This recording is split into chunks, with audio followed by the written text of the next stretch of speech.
Good morning, good afternoon, good evening, and good night, to great Biafrans and lovers of freedom. This is Radio Biafra House of Service coming to you through Radio Biafra London. My name remains Mazi, Jonathan Chinedu from Olu province of Biafra Land, and we are here live and direct. Today is the 10th day of June 2024. Today is Monday, being Obochinkwo. Therefore, for you to understand that we are live and direct, that is why I'm giving the description of today for you to know. Today is the 10th day of June. Obochiri no one ke ishi now for 2024. Therefore, I welcome each and every one of you to welcome your friends and well-wishers onto this hallowed platform. This is a platform that was established by our Supreme Leader Mazi Kano, who is in the enemy dungeon, who is illegally kidnapped, renditioned from Kenya down to Nigeria. He's a British national, for your information. And on that travel to Kenya, he was holding his British passport. But despite all this, he was being kidnapped, renditioned, a British national, down to Nigeria. An international crime. Britain playing the paper tiger, that they can't do nothing. Now, all of a sudden, they can't do nothing. But they are ready to attack Russia, a superpower. But they cannot do anything in the case of Mazi Nnamdi Kanu. Isn't it absurd? Because they believe that Mazi Nnamdi Kanu is not fighting or is doing everything to restore Biafra, which they see, see to be, for them, the restoration of Biafra is against their interest. Because they don't want an African country to rise up. An African country that can manufacture something, that can do something,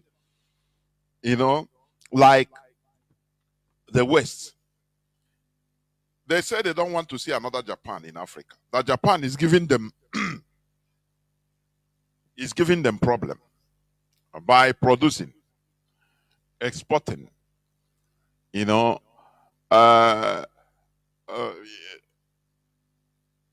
competing with them.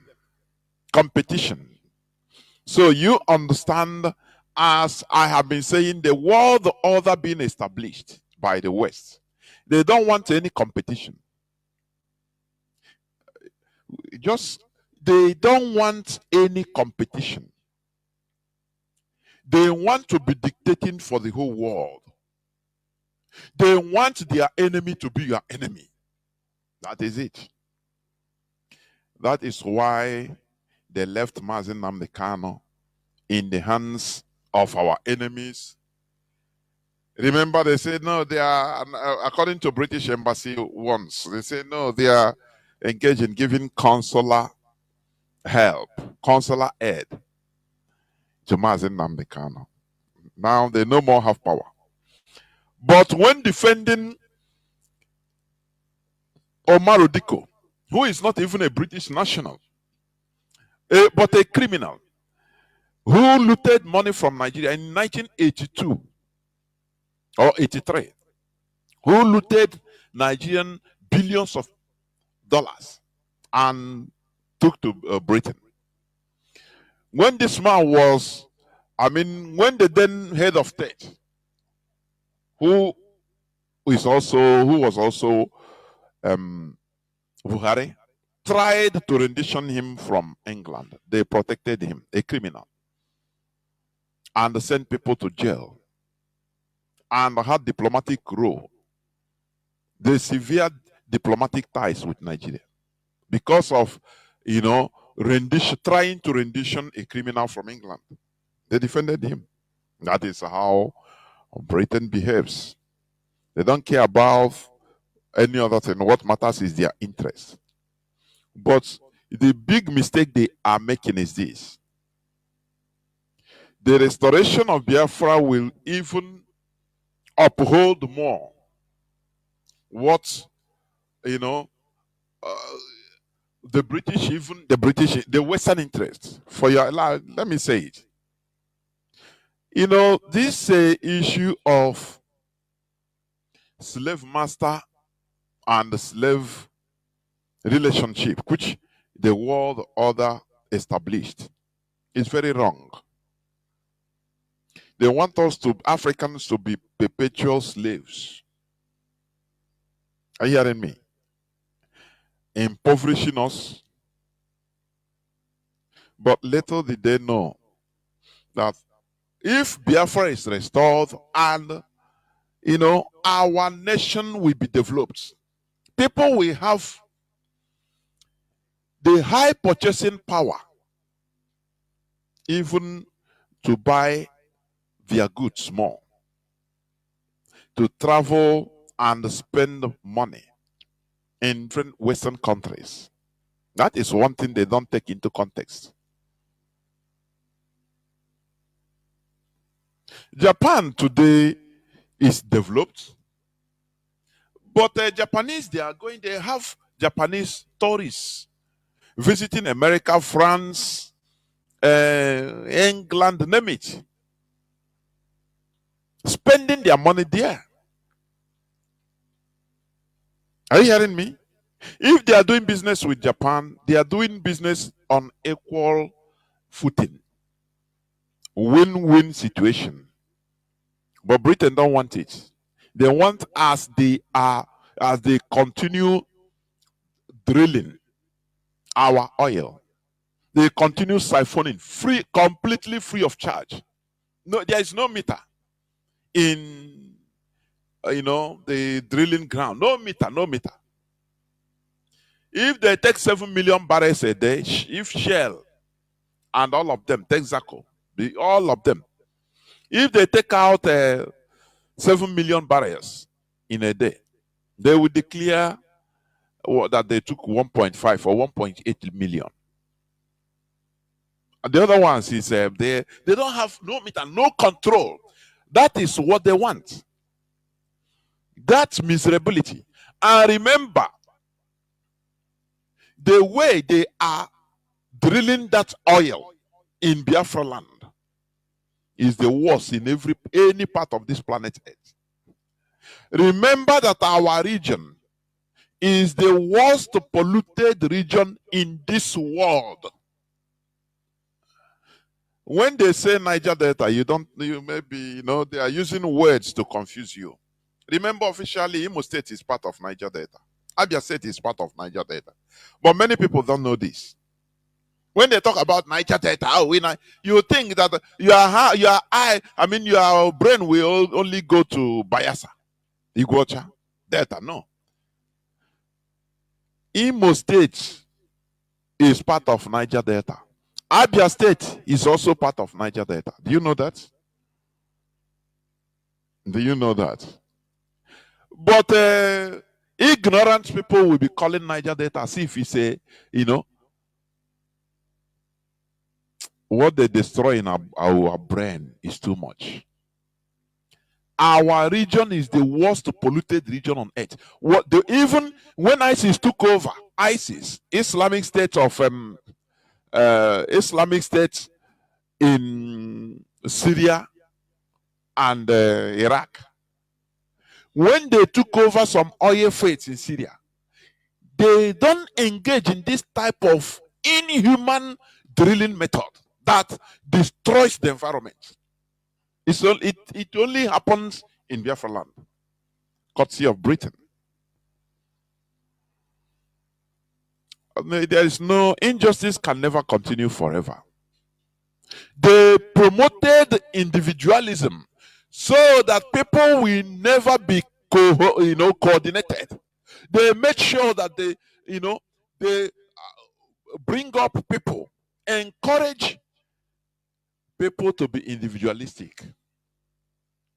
They pop up people that fight only for their interests, so that there will be no cohesion to fight a common cause. You see Asari Dokomo fighting for resource control. He ended up getting his own Tompolo, they call them warlords. They ended up now, the whole people that died shamefully fighting for their so-called resource control. They ended up getting their,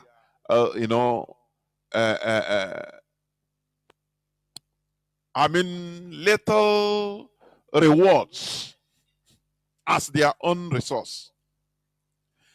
They made them guards of the pipeline. No, stop fighting now. We make you guards. You guide our pipe. Just few of you. No, we make you wealthy. Stop this your fight. And they took it. They took the bet. Today, when you see them, they feel like they are gods in their own domain.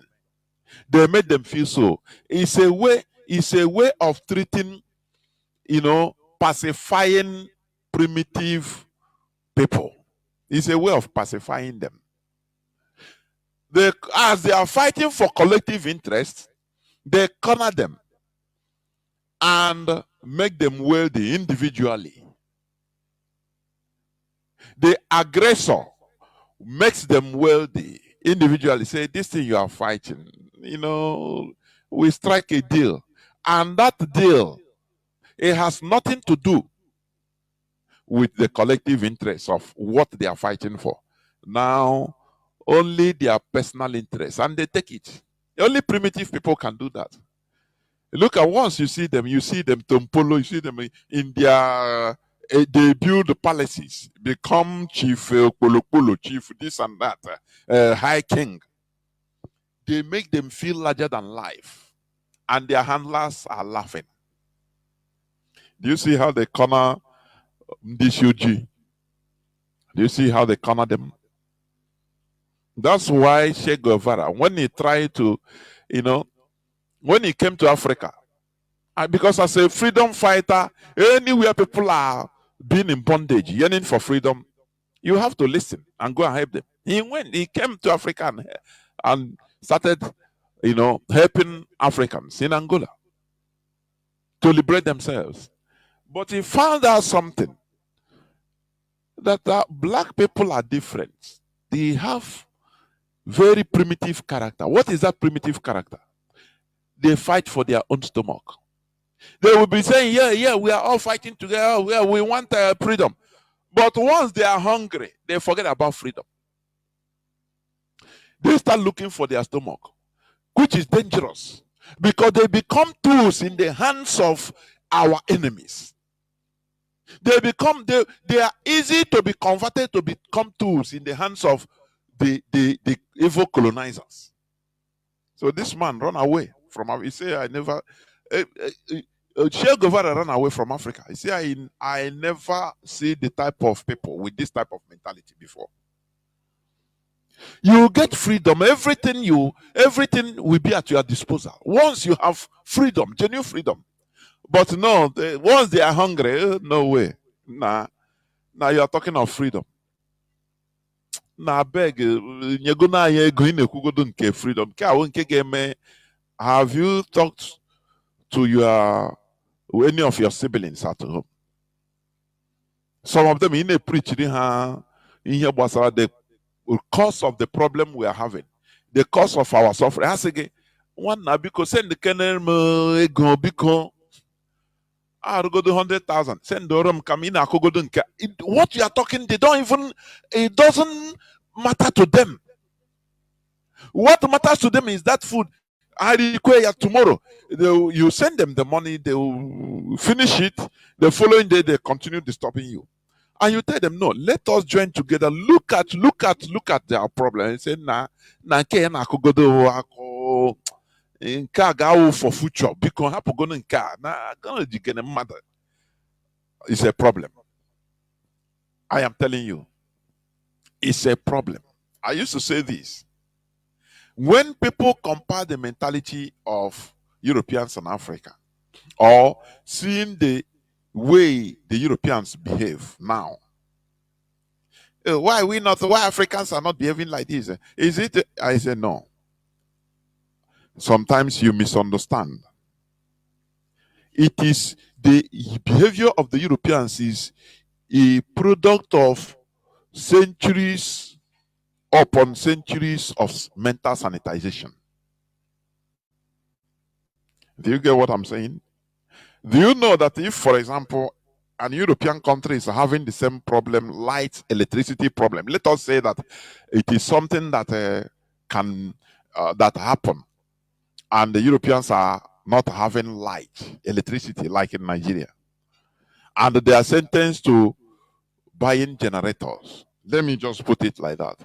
Do you know that if you come a community, they will gather together instead of each person buying, I pass my neighbor. This one, because he has little money, buy bigger lister. This one, buy this. This one, everywhere there is noise. You know what they will do?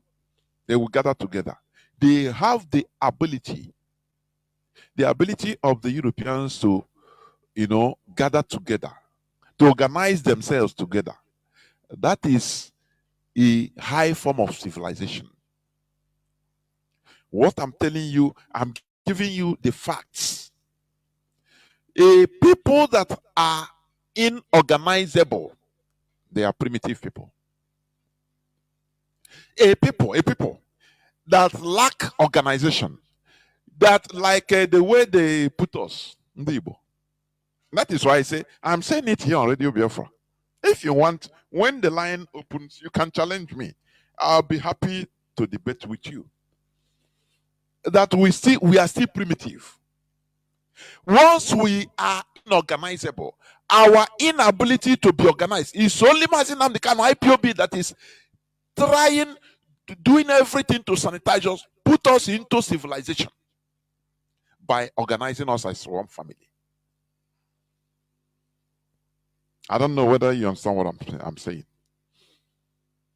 How you know civilized, one of the qualities of civilized people is the ability to organize themselves.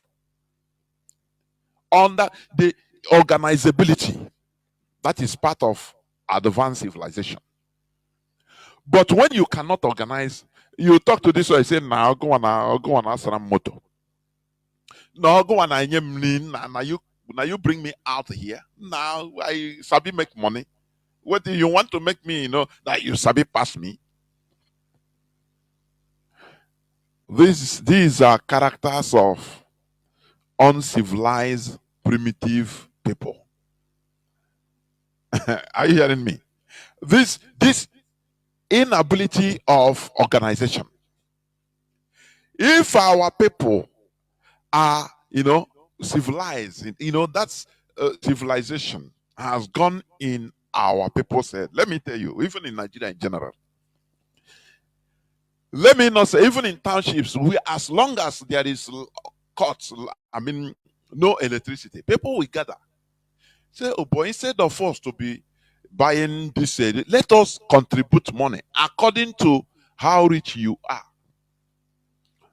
We contribute money. Now we buy either build one heavy solar panel that will take the whole of the community or the whole of the streets. And the meters will be given out. You see, they will organize people that will be in control. They will organize people that will be treasurers, people that will be in charge of finance. And everything will be going on correctly. Now, instead of each person buying each household or each room, buying generator, disturbing and polluting, they will organize themselves, buy one big, either build one power station in their street or in their village or in their community, collectively, and make organization be checking how much you'll be paying according to the meter. Before you know, it becomes like that. They will be having light 247. People that are using more apparatus in their houses will be paying more. People that are using less will be paying less for maintenance, for everything. This is about organization. Are you hearing me? but it can never happen. Why? One person will say, now, you people, I have money to run my diesel, to run my engine 247. So what am I? You people are poor, beg, go and that primitive character in the brain will make him seclude himself. The other one will say the same thing. Nah, I beg, I want to do my own thing, so that anything I want. That selfishness is part of primitive character. It's part of primitivity. Extreme selfishness. Individualism is part of selfishness. Are you hearing me?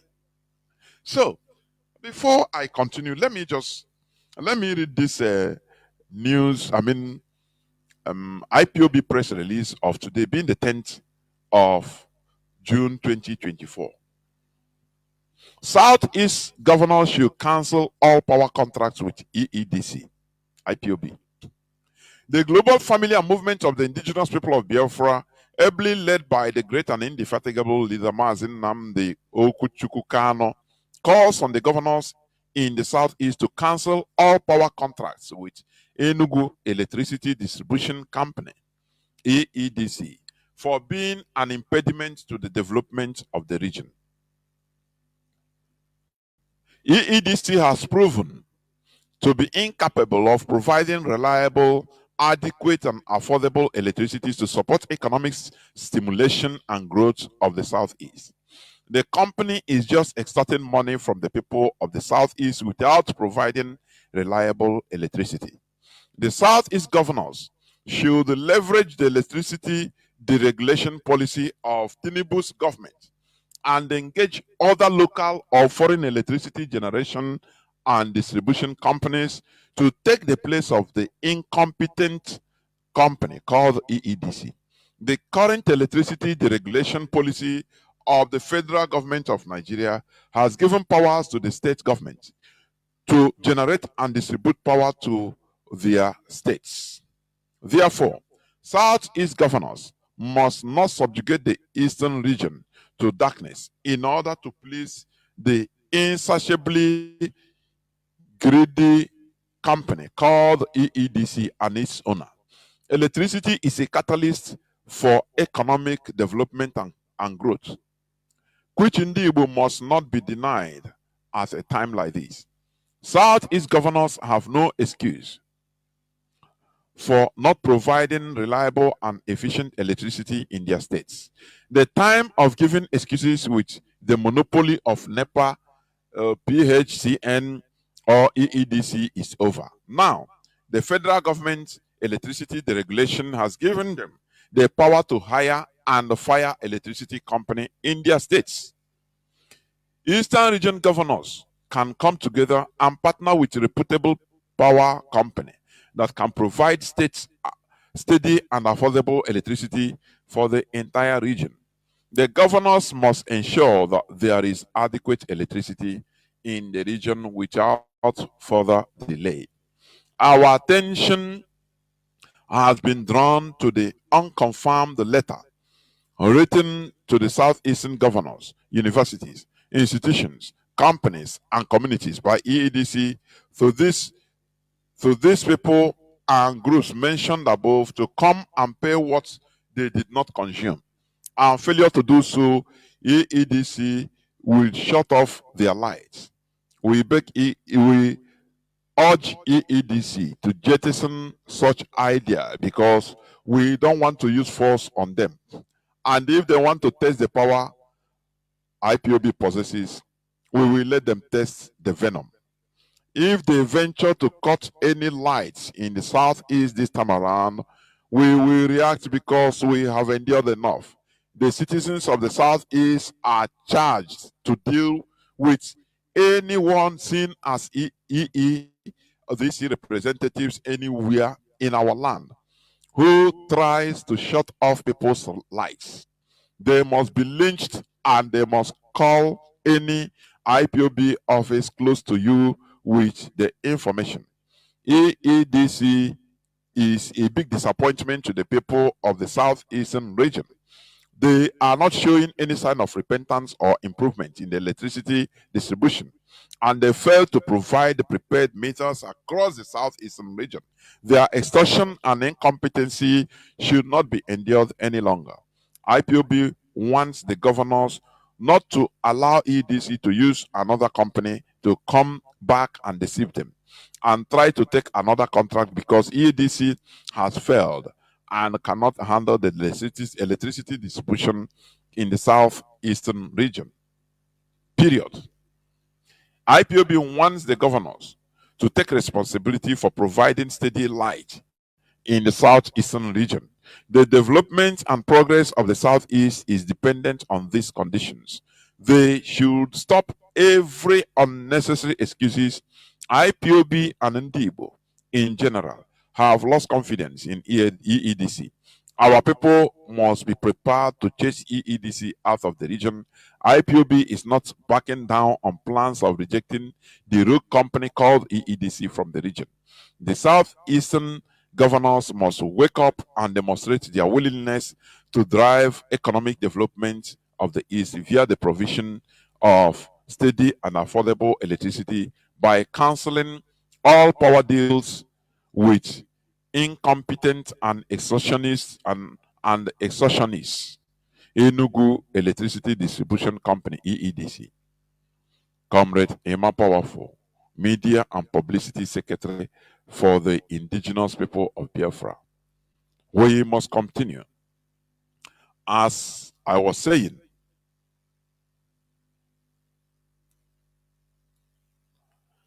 okay. As I was saying, I will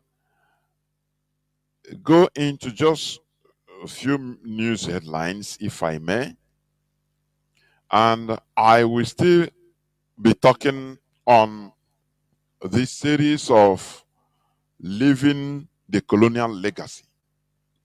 That is what I am treating. Therefore, there is this news headline. ISWAP terror group holds public meeting with Borno residents to recruit new members. Stresses plan to separate Islamic country. Do you hear it? This is not the first time. ISIS, that is, these terrorists, Islamic terrorists, they are openly holding town hall meetings in different parts of the north. Let me read a bit. Militants belonging to the Islamic State-backed faction of Boko Haram, Islamic State of West Africa Province, ISWAP, formerly known as Jamaat al-As-Sunnah, led Dawa wa al-Jihad, have organized Dawat in some villages in Borno, Sahara reporters has gathered. Dawat is the act of inviting or calling people to embrace Islam. These are terrorists that are killing Nigerian military.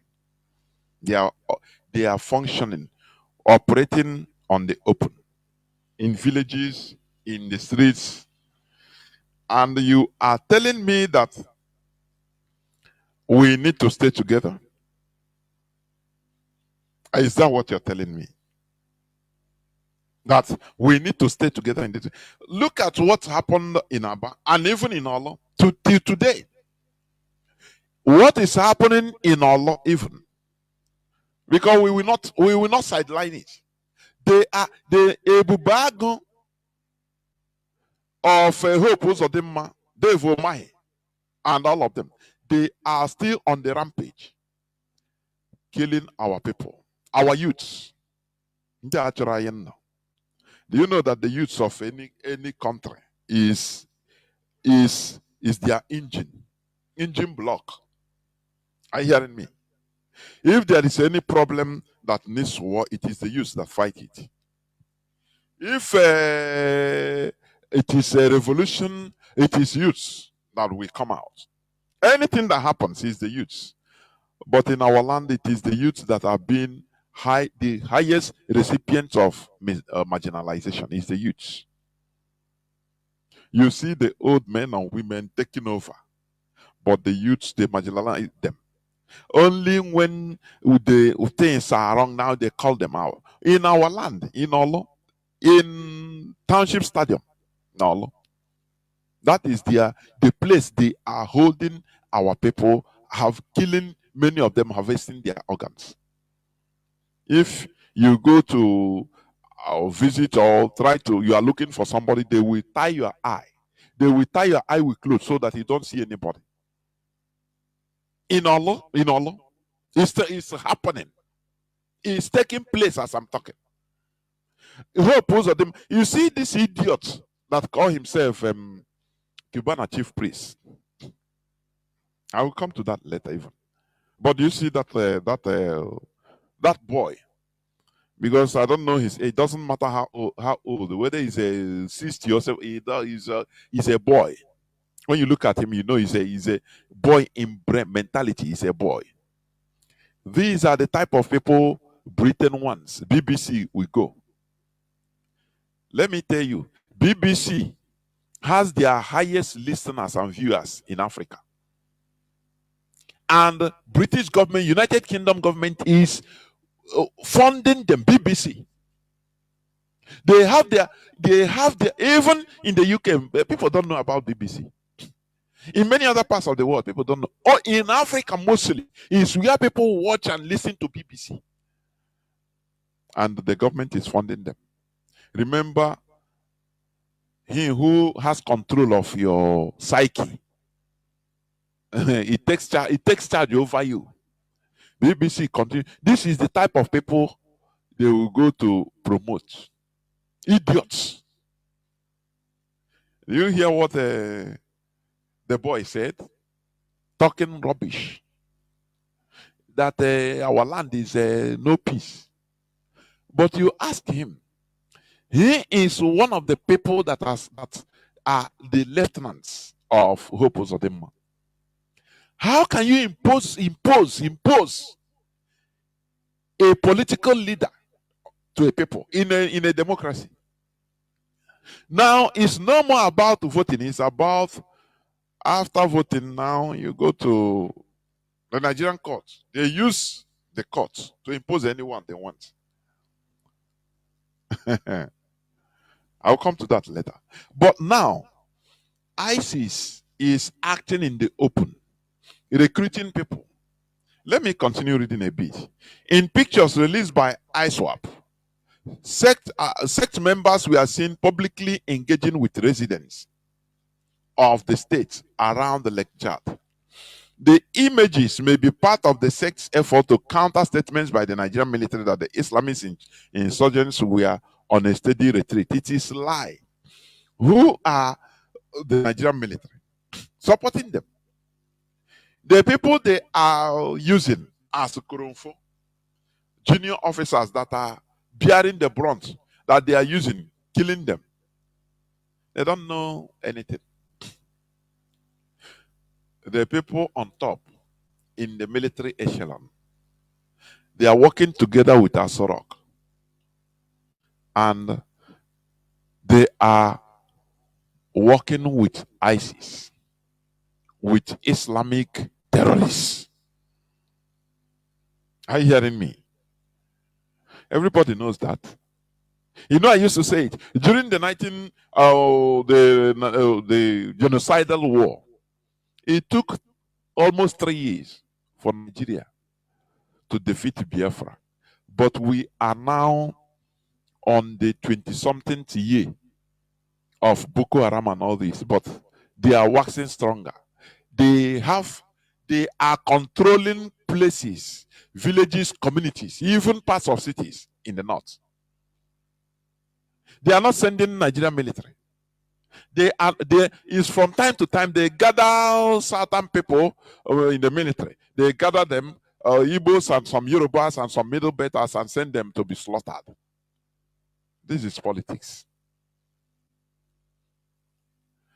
Do you see? This is the Nigeria you want us to be together, where ISIS are operating openly. Now, when IPOB, every talk is about IPOB, ESN, kill them, destroy them. Don't you see that there is something terribly wrong?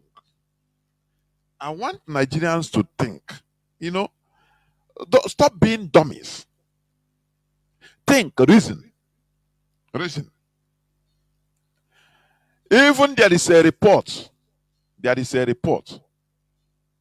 Amnesty International report reveals how Nigerian military authorities reunited girls who escaped from terrorists with repentant Boko Haram husbands to continue abuses.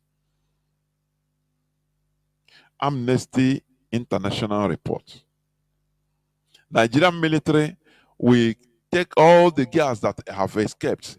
Remember, they were abducted by Boko Haram and all these terrorists in the north. Now, when they escape, Nigerian government will hold them as, oh, they are rehabilitating them. Now they will go and meet their terrorist husband and say, come and say you have surrendered to Nigerian military.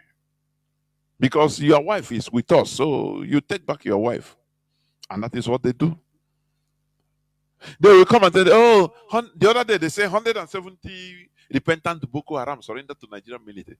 All this I hear around. I don't know what spell they are holding Nigerians with. I don't know. I don't know. The Fulani is holding Nigeria with spells I cannot understand. I don't know. A tribe that is not up to 2% of the population is in charge of more than 98%. Have you ever been thinking about it? Hausas are crying, Fulani, we will kick you people out of our land. You people are doing, you conquered us. Hausas are crying against Fulani. Kanuri crying against Fulani. The whole indigenous tribes in Nigeria, indigenous people, they are crying against Fulani. Now, gather around, gather, organize yourself, join IPOB. Let us fight these people. This one, the Igbo.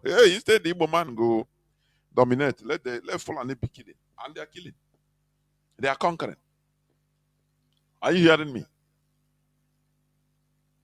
It's very, very absurd.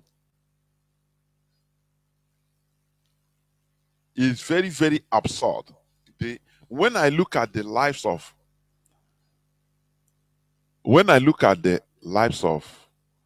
Nigerians, I am telling you, I cannot understand. Otherwise, how can you look at even the Gowon? Gowon is not a Fulani. He is not even a Muslim, but he was being used. And today his people are paying, they are paying through their nose for what they did. Still, they are unrepentant. How do you pity this type of people? How do you? Anything, we are fighting to remove ourselves from this, not only ourselves, everybody, every indigenous people in that contraption. But the people you want to rescue, they will turn around and say, no, Igbo man, Igbo man. The hatred is so deep. It is so deep. ISWAP is operating openly in the north. They are collecting taxes from communities in the north. So Nigeria doesn't have government there. The Nigerian government doesn't have any authority in all those sites. But when you see this primitive Neanderthal, I don't know, that call himself a chief priest, Cubana, they make noise. Empty drums make the highest noise. Is this type of people that Britain will like to impose on us. Remember the other day I tell you that I talk about that the aggressors, they will never like to give us exactly what we want. As freedom fighters, you have to bear this in mind. So that, you have to bear this in mind. Do you see this fight we are in? A time we come, they will try different ways to sideline IPOB. The people that started this fight, they will try everything to sideline IPOB. And now put people, they have tried it anyway, but the intensity will come. They will still come. They will try to give you the people they want, they want to be your heads. Do you remember when when they renditioned our leader, when they newly renditioned him? When they are talking about Ekperima, Ekperima will be given a slot in Radio Biafra. BBC immediately promoted this man. Hey, is there? I said, "Na church abasa." BBC that a new person, a new leader that is more ferocious, brutal than Mazi Nnamdi Kanu is here. Hey, back I'm no matter that the agents they have come. They have put their people. It will come. They will bring people, impose people, try to sideline IPOB. That is how they behave. We know it. They will try to give you the type of freedom, but on their own terms. Your freedom, which is after they continue the same thing. It will come. That's why I used to say in this struggle, please kill sentiment. Because that time, any person that you see, BBC will promote, TNL, the way do you see the way they are promoting experiment, even in Nigerian military? Hey, this one now, they pass also. Hey, Finnish government should arrest this man now.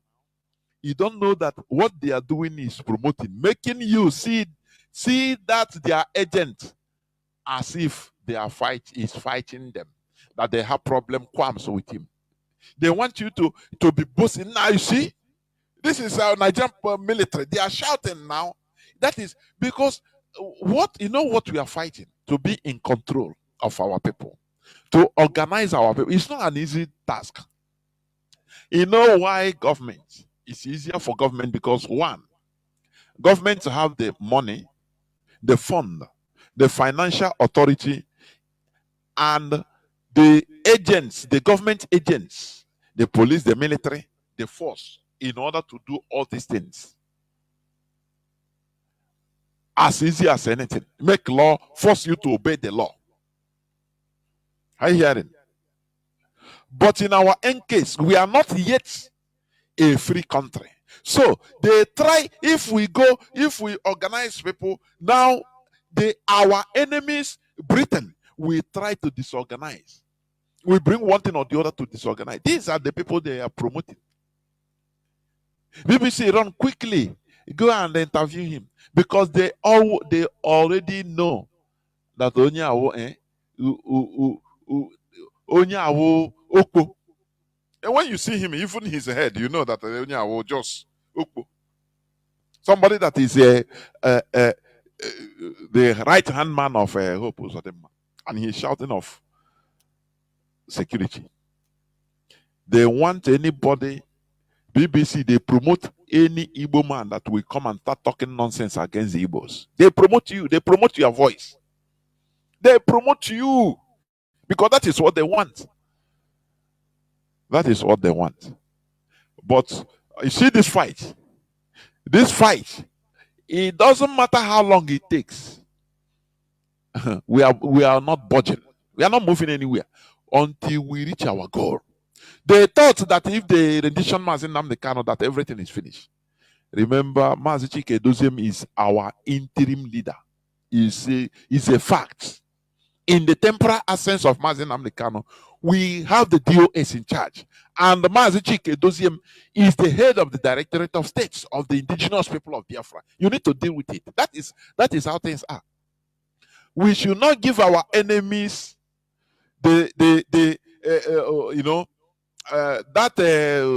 sentiment or that chance of seeing us that, once the rendition our leader, we are all gone. We will be crying, lamenting, and our enemies, they know, There is one write-up. Somebody said, you should never show your enemies your weakness. Never. Otherwise, you will always lose. When you are strong, you just pretend to your enemies that you are weak. When you are weak, show yourself, pretend to the enemies that you are strong. Don't show your true color to your enemies. Be pretending. That is how politics works. So we must take note of all these things. Therefore, there is one clip I want to play. You have had it. You have been played on Radio Biafra by, I think, Mazi, Ike Peters. But I will replay it.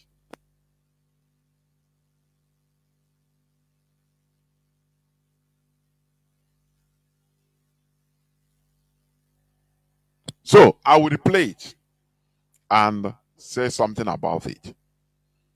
But remember the ISWAP, they are working openly, recruiting people openly in Borno and other parts of the north. Nigerian military, they don't care. Is it not what they are fighting? The Fulani, they are the same thing. The Caliphate, the Sokoto Caliphate. They say, Ahmad Bello say that they are going to dip Quran in the ocean. Is it not what the ISIS are fighting?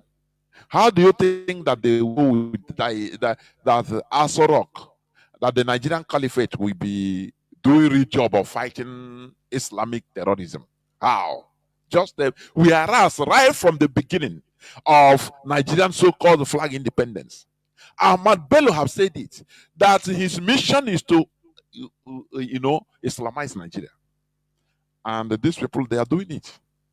And you're expecting Nigerian military. You see those non-Fulani military officials in the Nigerian military that are going to say they are fighting Boko Haram, they are fighting ISIS. Being sent, you people are foolish.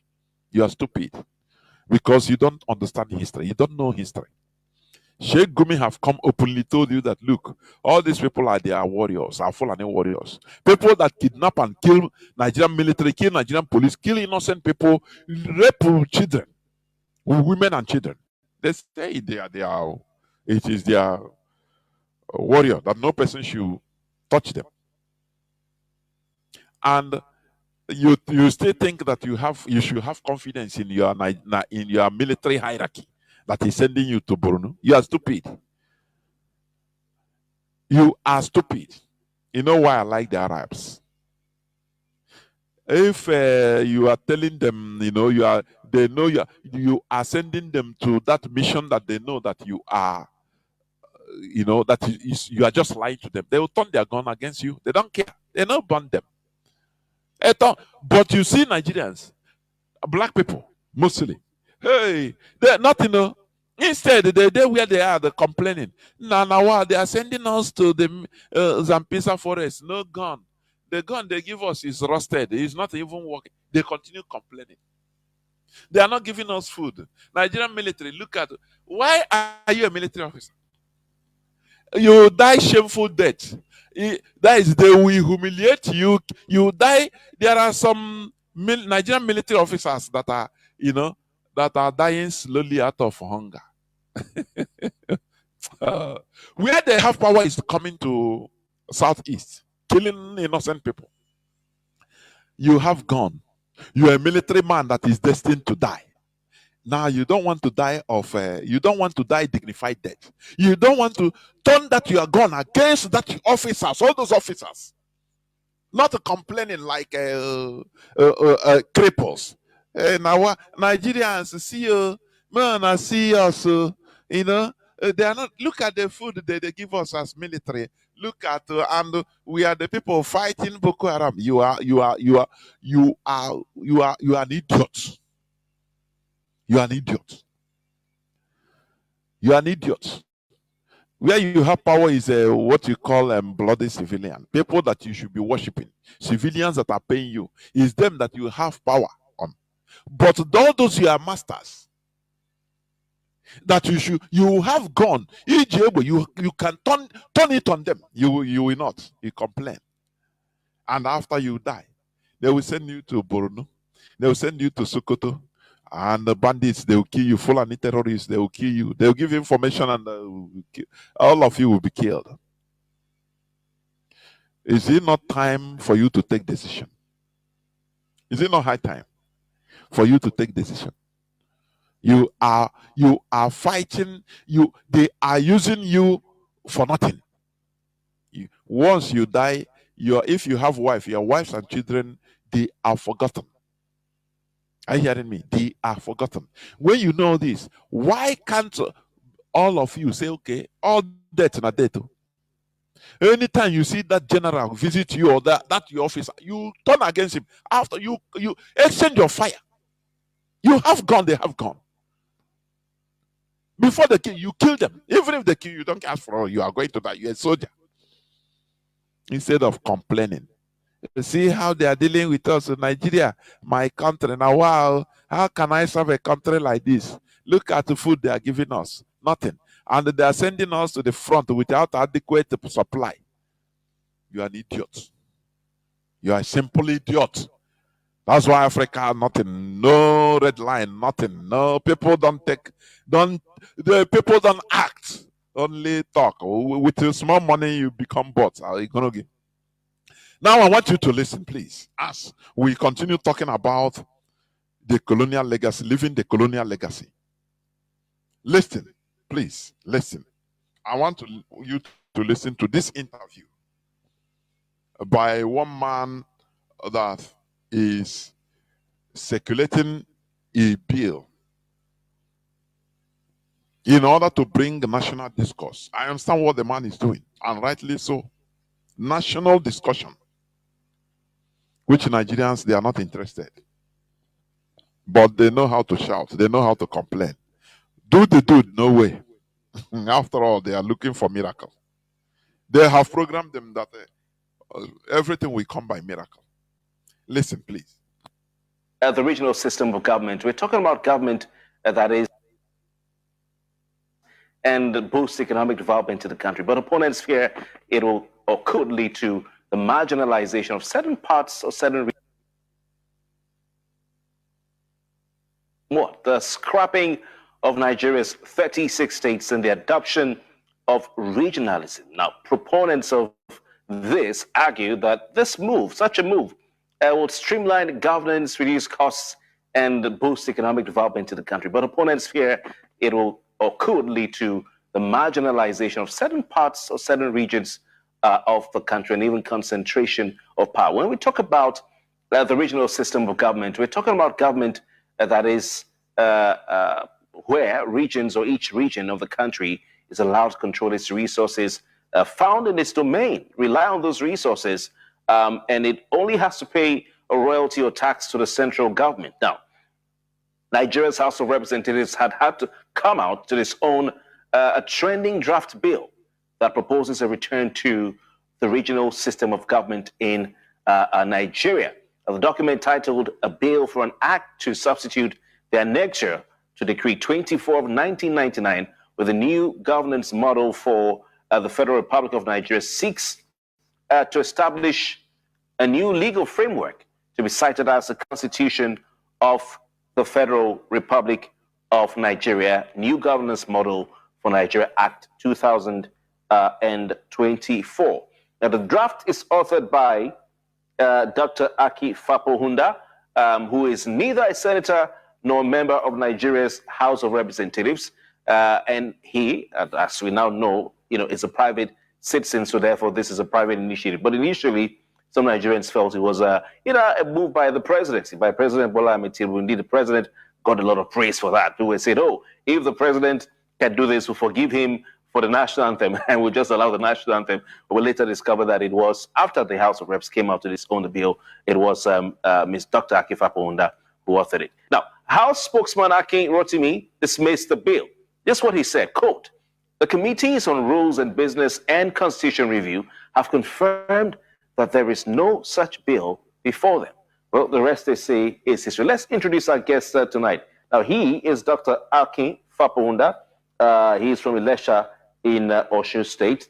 And of course, he is a former director of the Federal Civil Service or Federal Public Service, where he has worked in a variety of institutions, the last of which was at the presidency as director, Space Sciences Office, from which he voluntarily retired in December 2000. He has since then participated in several professional undertakings as educational and information technology consultant to institutional and corporate bodies across the country. He is also of the House of Afenifere, the foremost organization of Yorubas, a member of the Voice of Reason and the Oduduwa Society. Dr. Faponda, good evening to you. Thank you for your time tonight. Good evening to you. Good evening to viewers. All right. What inspired you to propose such a bill and put it out there in the public domain? Well, I've been on this since 2017 under the auspices of the Voice of Reason. We actually drafted a complete alternative to 1999 Constitution, which I also acted upon. Since then, I've been doing research, I've been doing studies on how Nigeria can change. And so it's not just an aberration, it's not just a fluke. I've been on it for quite a while. Now the time is ripe for us to change. So I just put some documents together for discussion, for the public to be informed about what is possible. It happens to be now that President Chinedu is on the throne, and we just have to bring ideas forward in the public space. Nothing about conspiracy, nothing about underhand the table at all. Did you foresee this document that you put out in the public domain going viral as it has now, with everybody talking about it, almost everyone on social media? Well, you see, when an idea's time has come, there's a vacuum in the polity of Nigeria. Nigerians are willing and they are wanting, they're desirous of change. My idea just resonated with all Nigerians because no one is satisfied with the order that we have now. So I'm not surprised at all that the time for this change has come, and we have to just hold on to it and make something out of it. This man said, no Nigerian is satisfied with the order that we have now. That is the Nigeria order we have now. And now, people, let me say, majority of the people are not satisfied. Now you ask yourself, why is the system continuing? Why is the people not bringing it down? You see that there is something that they are using, that is tribalism. Britain played it, and since that 1966, they termed Igbo coup, as if it is Igbos that gather as a people and say, okay, we elect you, you Zogun, you Ifajina, or yeah, you people should make coup for us. Britain brought, Britain has many questions to answer. Forget about any other thing. Why did they start this tribalism? Naming it Igbo coup on BBC. They first to announce it, which means it's something that they are pre-planned. For them, for Nigeria to be their Nigeria, the way they put Nigeria, the way they want Nigeria, the way they created Nigeria, they want Nigeria to be. That is why they activated tribalism. They named this Igbo coup, and it is stuck. Oh yeah, all of a sudden, before that time, before that coup, We are in charge of police. Igbos, we are in charge of military. Igbos, we are in charge of, everything, every facet of life in Nigeria. So why is it that before that time they did Igbos in charge? Now let us, instead they planned a coup and did something terrible. Britain, and they say it's Igbo coup. That is what started the chains of reaction till the war until today. Britain has many questions to answer Biafrans. I am telling you. And do you know that Britain, since after the war, anywhere, anytime the war of genocide against Biafrans were raised in the United Nations, Britain will use her veto power in order to strike it down, so that no person should discuss about it. Have it occurred to you why has Biafran genocide never discussed? It is Britain that is doing it. They are fighting. That is why you see all these Igbo people even working in BBC Igbo. They should bury their eyes in shames. You see them that now you are working, now work with the work. There are some works you cannot work. There are some works out of dignity you shouldn't go there. If they don't see any person to work in Igbo BBC, they will close it. That's it. Do you see it is still pointing to the fact that our people, black people in general, they honor their stomach more than any other thing, more than their dignity. Do you see that?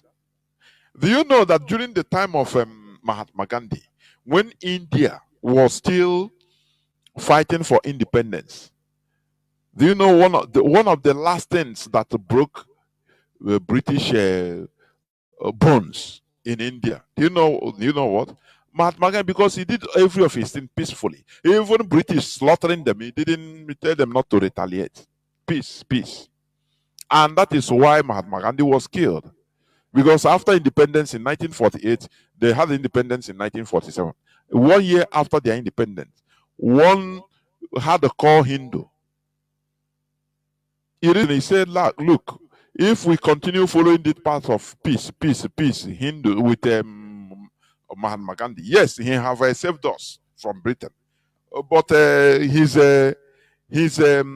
philosophy has a leg. If we continue this peace, everything peace, you don't go, no. He said, we Hindus, we will no more. India will no more have this Hindu coloration. That they will be a very weak race. Do you see how people reason? Do you see it? Their argument, that sense of nationhood becomes more than their sentiments. The man said that during his court trial, because he was caught during his court trial, he said that no, I didn't hate Mahatma Gandhi. He's my leader. I didn't hate him. I didn't kill him out of a personal grudge. No, he is a man I respect, and he is my mentor. But I did what I did for India to progress, not for the man to progress. He said the man have finished his job, number one. The way he's leading them, everything is peace. He said, before you know it, Indians will now take this peace as to the level it becomes their mantra. So that even if you are being slapped, you turn and say, I'm a peaceful. Remember Mahatma Gandhi, you turn, they cut off your neck. He said, no, we will be obliterated. We have neighbors that are violent. We become their slaves. We have Muslims that are our neighbors. We become their slaves. Say, that is why I kill him, to save India. He told the Indians, he said, look, today I know I'm devastated, my family, everything, my name, anything, because of sentiment. But tomorrow you will remember me. And I bet you today Indians are thanking him. They killed him, they sentenced him to death, yes. And they killed him the following year, I think 1949, by hanging. But he said, I know I'm dead, I'm devastated. People will hate me now. But later generations will thank me for what I did. Do you see sound judgment? Do you see what is sound judgment? And today they are thankful of him because their man, Mahatma Gandhi was carrying them to the way that if they follow it, they continue being slaves. They will be overrun. So something needs to happen. Nation building is not easy. Are you hearing me? Nation building is not easy. As I was saying, Mahatma Gandhi, the last stride that even made Britain to start negotiating with him for independence, he told the Indians, he said, look, we have been fighting for this, on this struggle for freedom, for independence for many years. But every month, every day, you are still going to work. You are still secretaries to those that we are fighting. You are still their personal assistants. You are still their tax collectors. You are working in the revenue collection office. You are working in the government offices. And who controls the government offices? It's Britain. He said, why are we fighting? We say we want independence, but we are still working for our enemies. For what? He told them, if you really want independence, resign from your work. The driver, so everybody, as long as you are working for the government, resign. If you really want your freedom. And the following day, no Indian came to work. In every government quarters, in every government parastatal, maybe if they have 3,000 workers, only 2 or 3 will be British controlling them. They came to work, only them, in empty offices. Only British, 2 or 3 British people, only them. They say, what is happening? The Indians heeded to the call of Mahatma Gandhi. Do you see civilized people? Civilization comes with discipline. Do it now in our land. The people, they start, now you go feed us. Now you go give us food. I beg, carry this. I beg, make a job first. Now you go pay me. If I no work, how will I train my children? Look at ordinary sit at home for in respect of our 30th men. All these idiots like when they started bringing, they have wayek. They will always see something in order to talk. They will always see excuses, but they kill us every day. Those they will not talk. They kill us. They will not talk. But once we put a strategy that needs compliance from our people, they now remind them, you go hungry. Oh no, wayek, you will fail wayek. Do you see the difference? Indians, they heeded to the call of Mahatma Gandhi. None of them came to work. They don't care about not being paid. Britain have to be seen. Now, what is happening? More than come work. They say, I beg, we no pay us. We don't want your money. No pay us. We are no more working. The British citizens, we are completely stranded in India. Completely. Because nothing moves on. Nothing moves. And they have to call the queen or the king who was ruling them that time. Say, look, problem though. This one, they send urgent SOS to Buckingham Palace. They say there is problem. We are in India, but we are stranded. The police, no military, Indian military come. No police, Indian police come work. No driver. No personal assistant, no secretary, even to calculate anything, nothing is moving on here. The thing made them, they know that, look, these people need independence. Let me tell you, for Britain to accord you or to start negotiating about freedom, they will understand, they will throw everything to us, and once we continue standing, they will understand that this thing is very, very important to these people. It's important for us. It's not when you go for any slightest sense, nah, here self. Nah, beg, make I look for waiting near my children go chop first. Waiting. Nah, I go, go. Nah, you stop. War for 3 years. Nah, they want to clear us. Nah, make we beg, stop this. They say, we know that it's not important. How can we, if it's important to them, they will continue. And they will get it. South Sudan, they fought for 39 years. I used to refer this for you to understand what freedom means to people, for people. What it means to people. Not you that is using it as a pastime, as a hobby. Just I got my beer, you understand? It's just pastime for you. It's something you are, it's not your main thing. Whenever you have time, it's only when you have time. Let me see. That Biafra self, Biafra no. How do you think that our enemies will see that it's important to you? How? Until we must saturate them with our truths. Mazi Nnamdi Kanu said it. We will be telling them morning, afternoon, and night. If they raise up, Britain rise up in the morning, they hear Biafra. In the lunch, during lunchtime, they are here. If they turn this side, they want to listen to news, they hear in Biafra. If they during dinner, they want to have their supper, they turn on somewhere, they see Biafra. Oh, nah, this is Biafra. We saturate them with Biafra. They have nowhere to run to.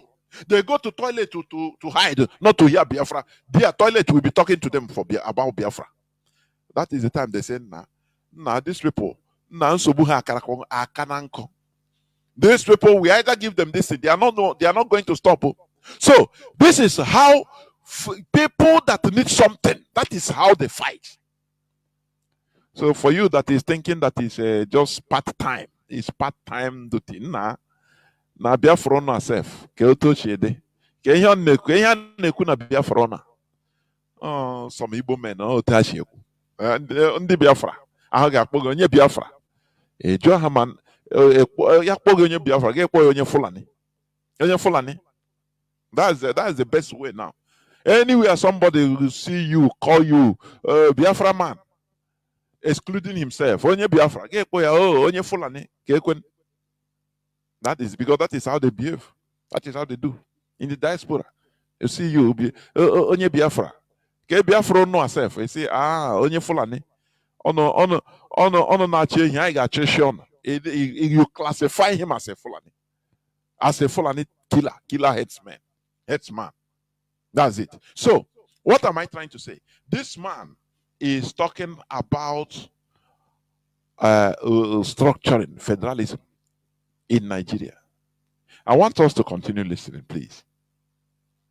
I'm sure your phone hasn't rested since for some days now. But let's look at this idea of regionalism. What benefits do you think regionalism will bring Nigeria?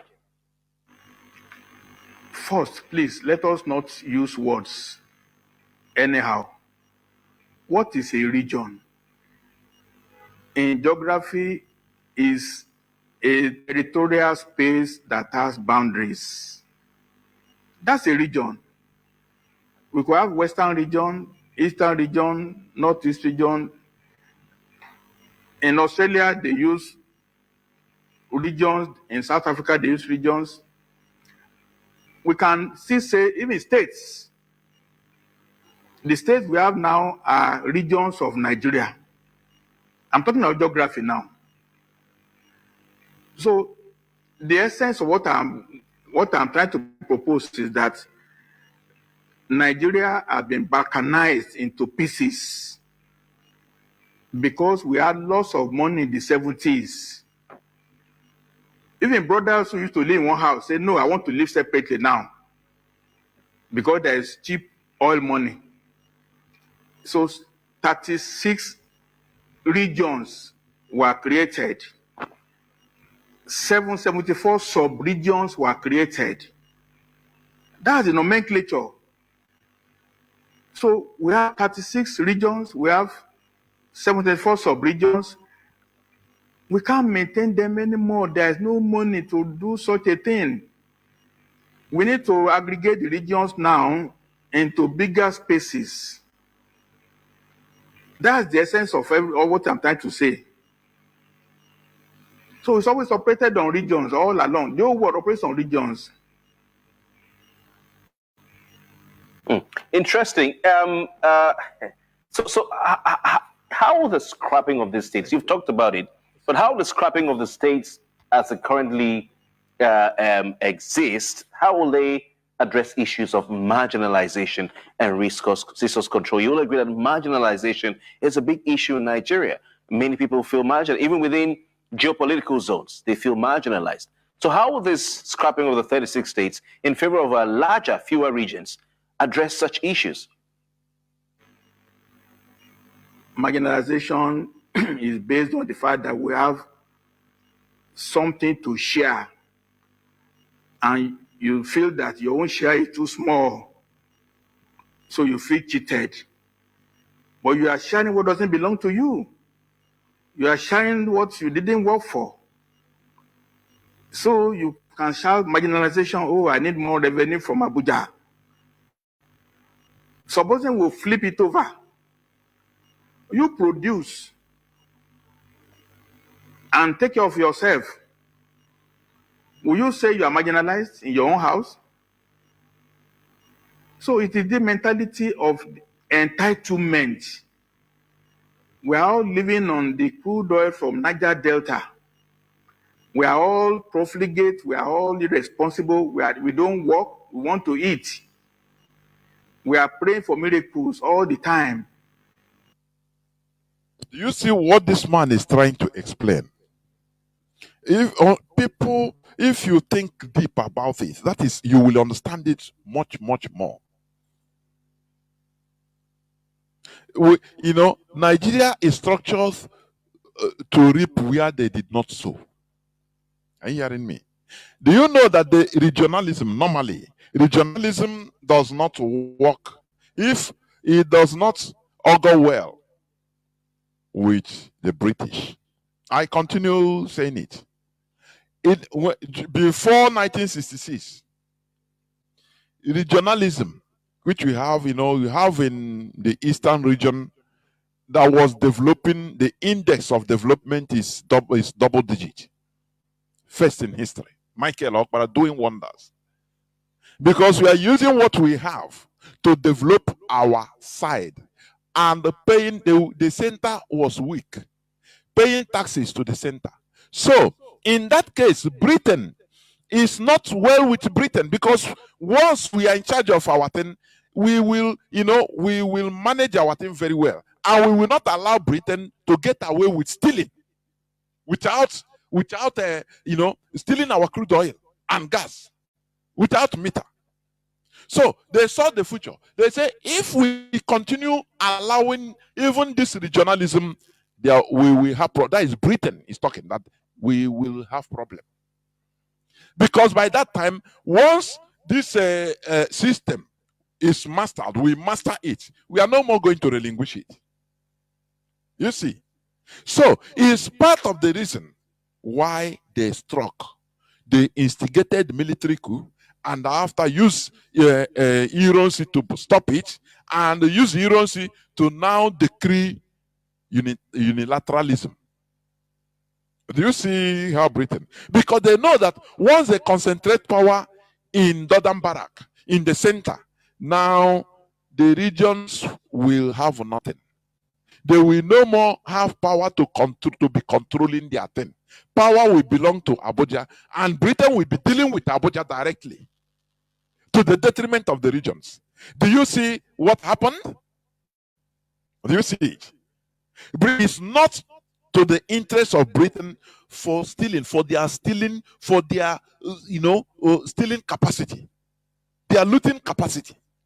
It's not out to their interest. Because if the regions have the power to control their resources, we will do it well. We will never allow them to drill oil, devastating our environment, because it is we that will suffer it. So we are in charge. We will be in charge. I mean, the regions will be in charge. So they don't like it. They like order to be coming from the center. Whether it favors you, it no favor you, the center. Now, Britain will always find it, like Britain did in the north, Northern Protectorate, indirect rule. That is what they are doing. That is what they made sure to put the system they put in Nigeria. Forget about the Republic or Federation of Nigeria. That is nonsense. That is only on the paper. They saw that indirect rule is the best for them. They use the existing power in order to be administering their wishes to the population, whether they like it or not. That is what they use in the north. The northern emirs, they came and bowed down to Britain and said, please allow us, leave us. Do not destroy this structure we are in. This structure we have created. Do not meet directly our people. We will serve you. Anything you want us to do, we do. But you use us, anything you want us, use us now, we tell the people. But do not destroy the structure. And the Federal look at the thing looked good for it. It's the best. It's even what they want. Instead of fighting to create structures themselves, they use the structure no matter. They don't care about the lower people. They don't care about the masses because they don't have direct contact with them. The people that they are dealing with are their rulers. So anything, if their rulers want, let them use military to kill all the people. They don't care. They don't care. If it comes to even international court, the Britain will say, we are not ruling them. They will hold your people responsible. If it comes to international distance, they will be telling, as they are telling Nigeria, your people, do you see us? Are we in Nigeria ruling you? So this system is good for Britain, for the United Kingdom. Power concentrated in Abuja, and now they will be dealing directly with Abuja. They don't care any other person. They know that Abuja has everybody, is dealing with every other person in cage. Abuja has everybody in cage. So Britain deals with Abuja. They don't care. They don't talk to you other people. They don't talk to other masses. They don't care what happens to them. That is why if Nigeria can never have a revolution. That is why anytime the masses rise up, Britain, they don't care. They will give the Nigerian government will come and massacre people. Anytime there is protest, Nigerian government will massacre. Are you hearing me?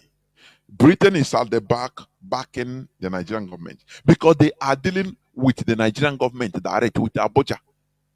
So anything that happens, they even if the Nigerian government told their master Britain, say, look at what is it, the people are you know what they will tell them? They always tell them, I don't know how you do it, but make sure that these people, they don't rise up. I don't care how you do it. That is an order. And that is when they send military. They come and they will start shooting everybody, killing everybody.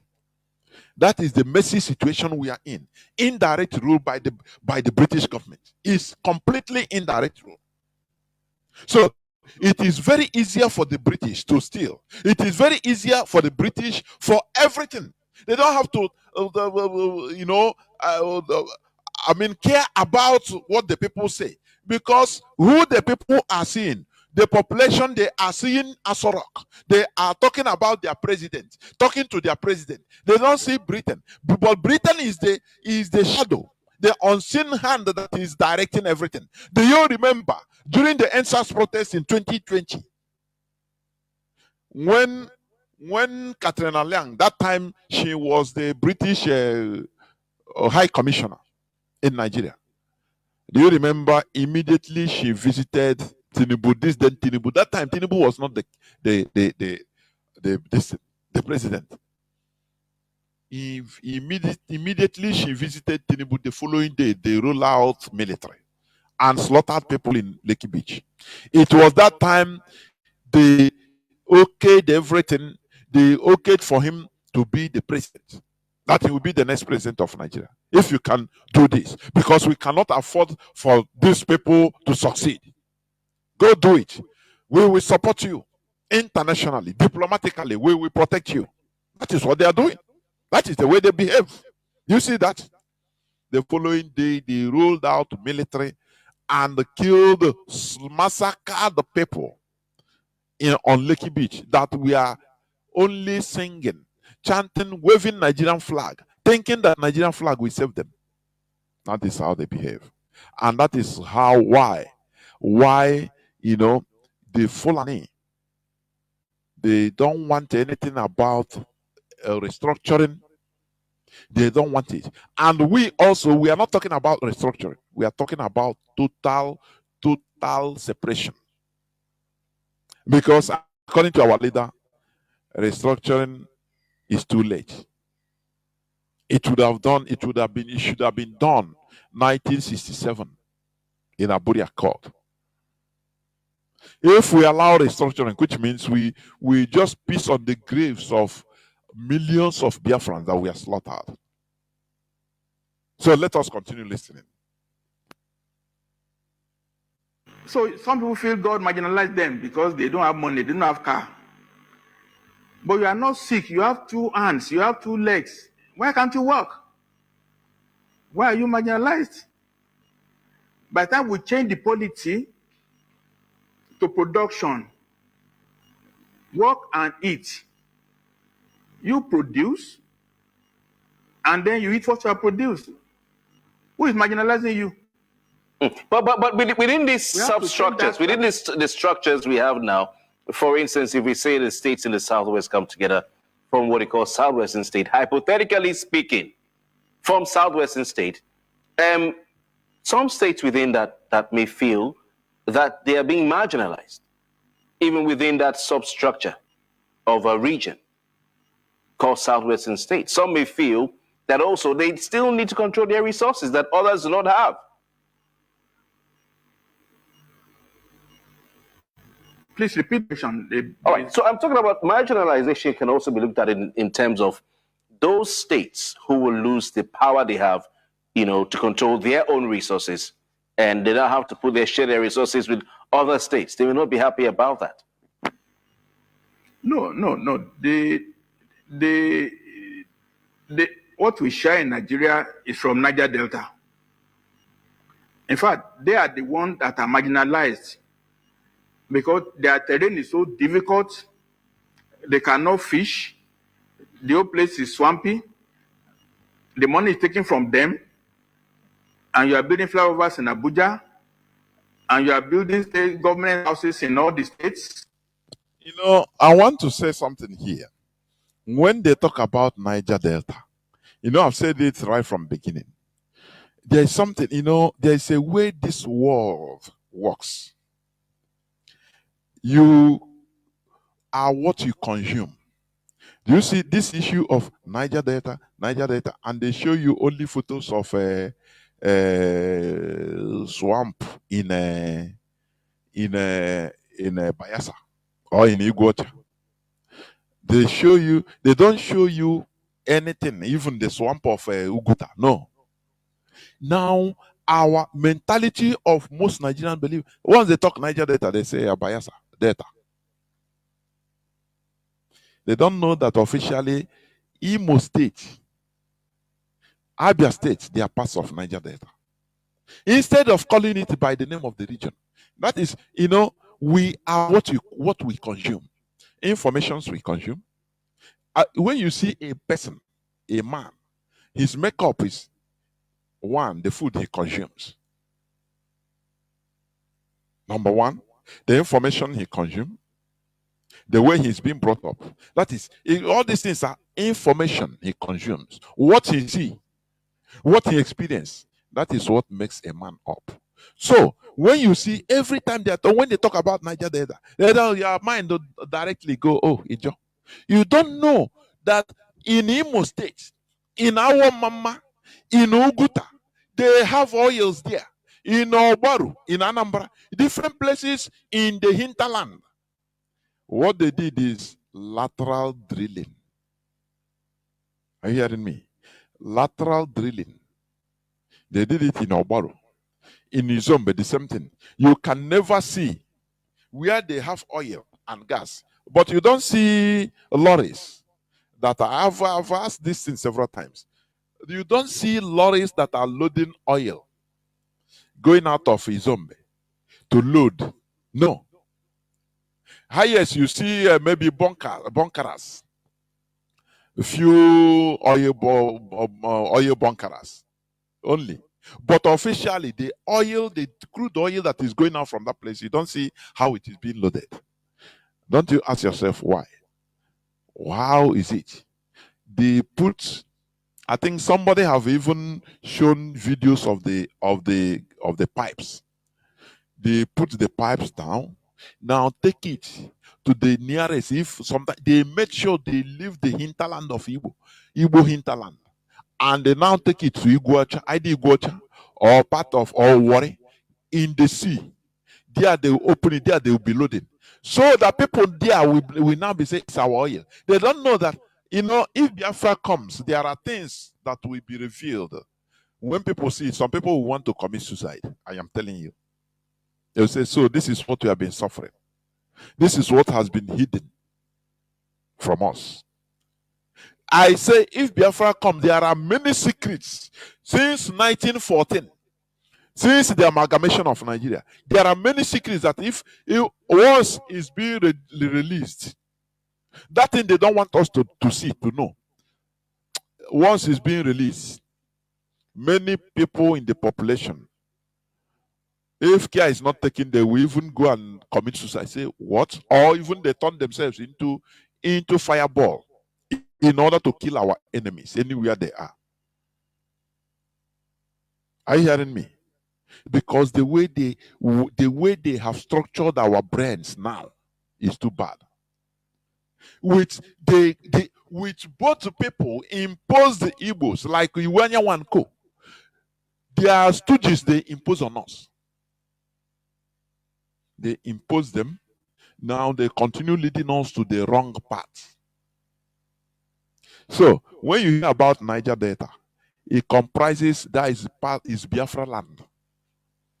Do you hear me? Because there is oil in every part of Biafra land. There is crude oil. Gas, after all, gas is from the gas that is causing this problem in Niger. The pipeline is from hinterland, even from Izom. That is where the gas comes from. The crude oil in, I think you had it. Once Mazi and said it. The one in Obaru and in some part of Anambra State, they laid the pipe down and started doing, where they open it is in Wari. And they didn't pay, they were not paying the royalties to Anambra. Obiano was fighting the issue, but privately. Instead of coming to tell the people of Anambra, say, look what is going on. No royalty, 13% royalty, they are not paying also. Instead, do you know what? They are paying even worry. Of our oil in Anambra. Do you see the injustice?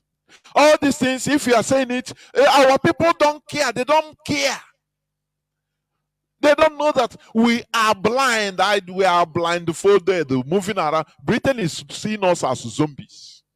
I am telling you.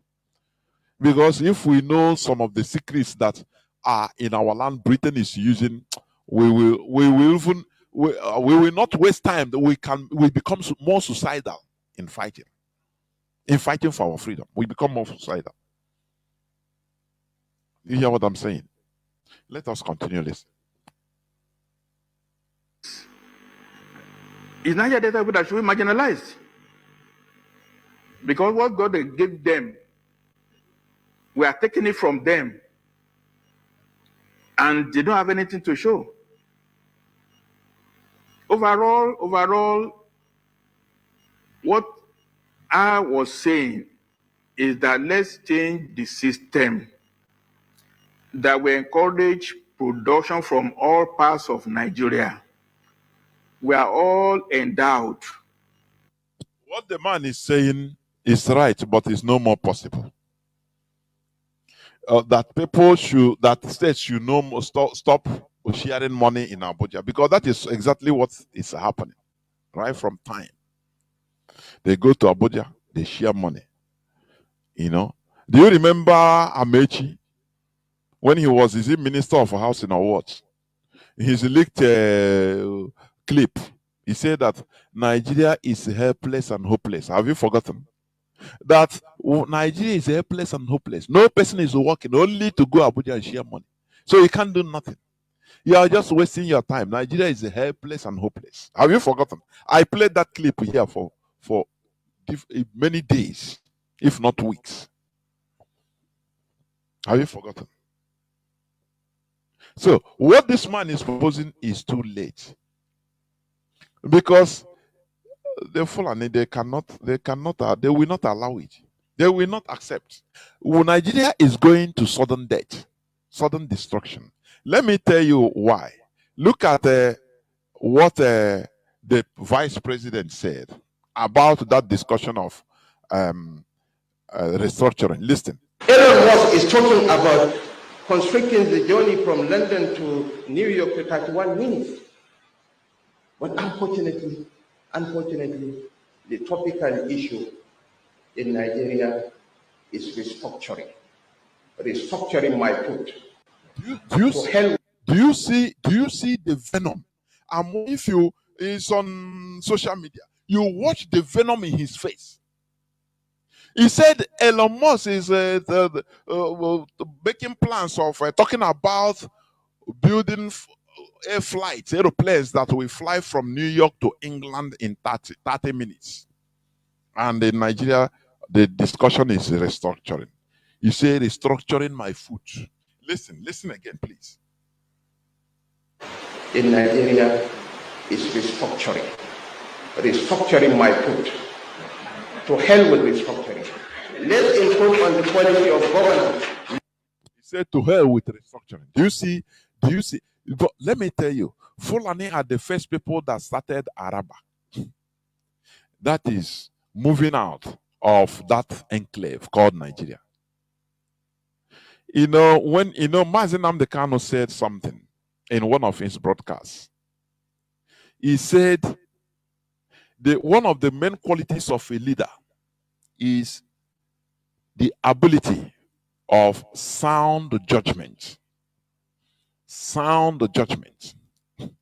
That is why, like Americans, they are always worried. For example, this their present leader, Joe Biden. You ask them, they are worried about whether he can, in his old age, whether he's suffering from dementia, can he make a sound judgment? What is sound judgment?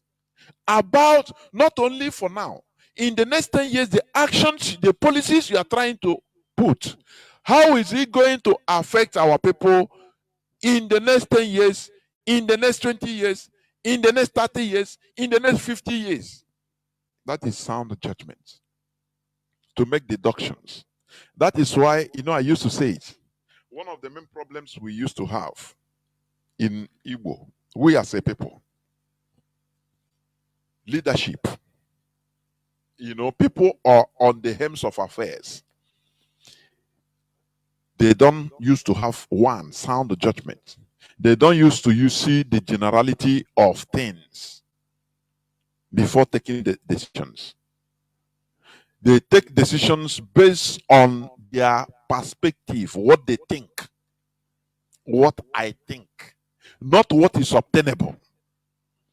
That is why, but IPOB is trying to change this narrative. I am telling you. That is why we have to try to make sure that we protect IPOB with the sanctity of our blood.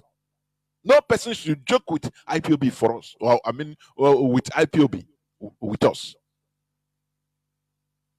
Do you hear what I'm saying?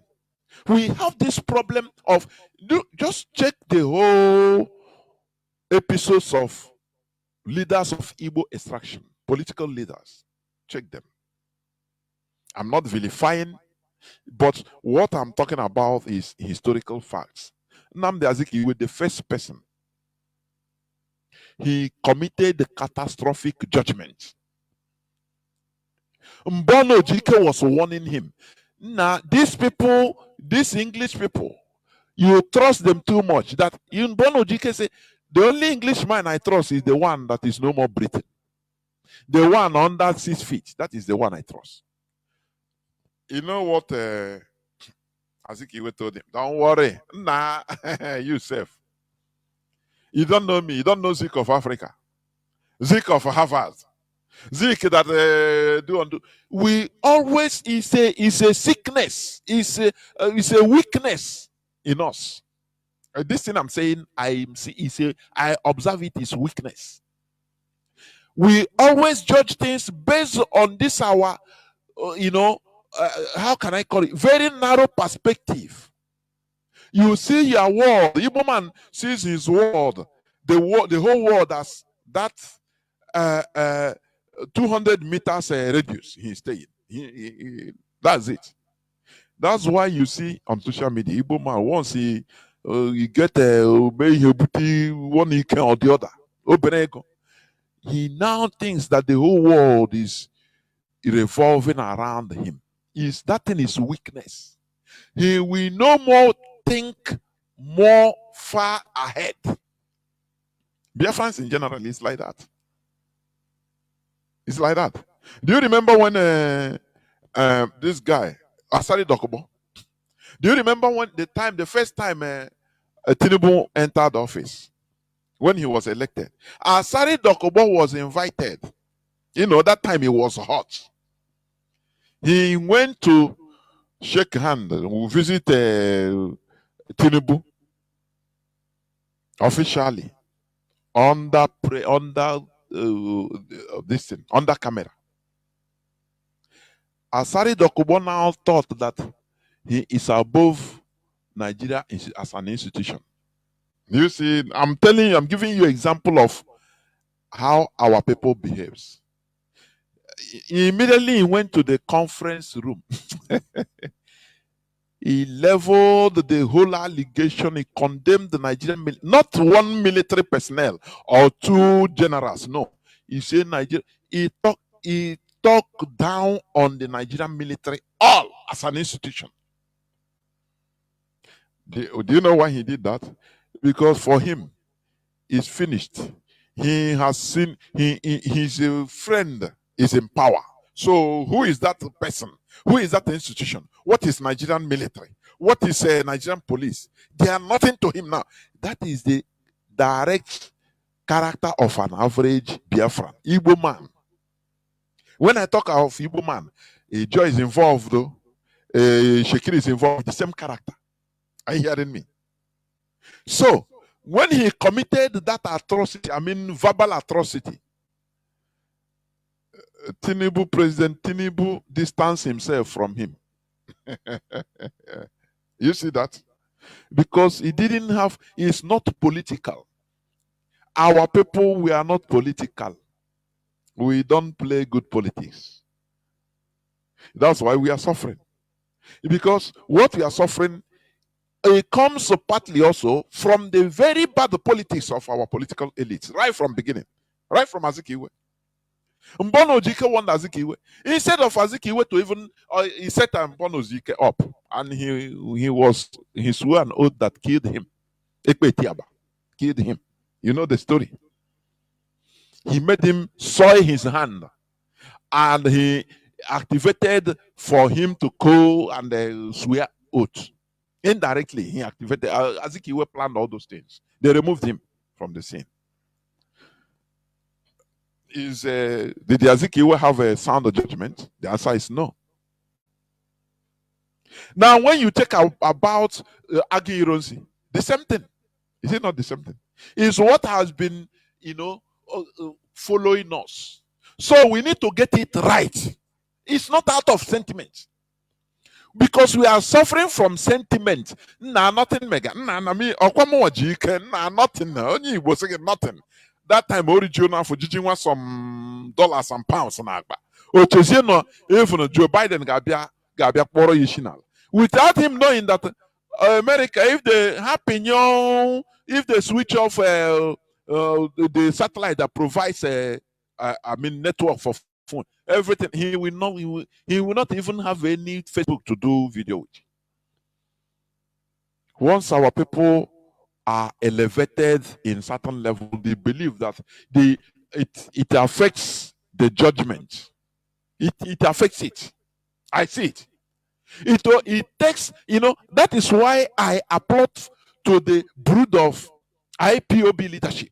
I am telling you honestly that we have. All these things that is nothing to them. And it shouldn't be nothing. And in this case, that's why also I am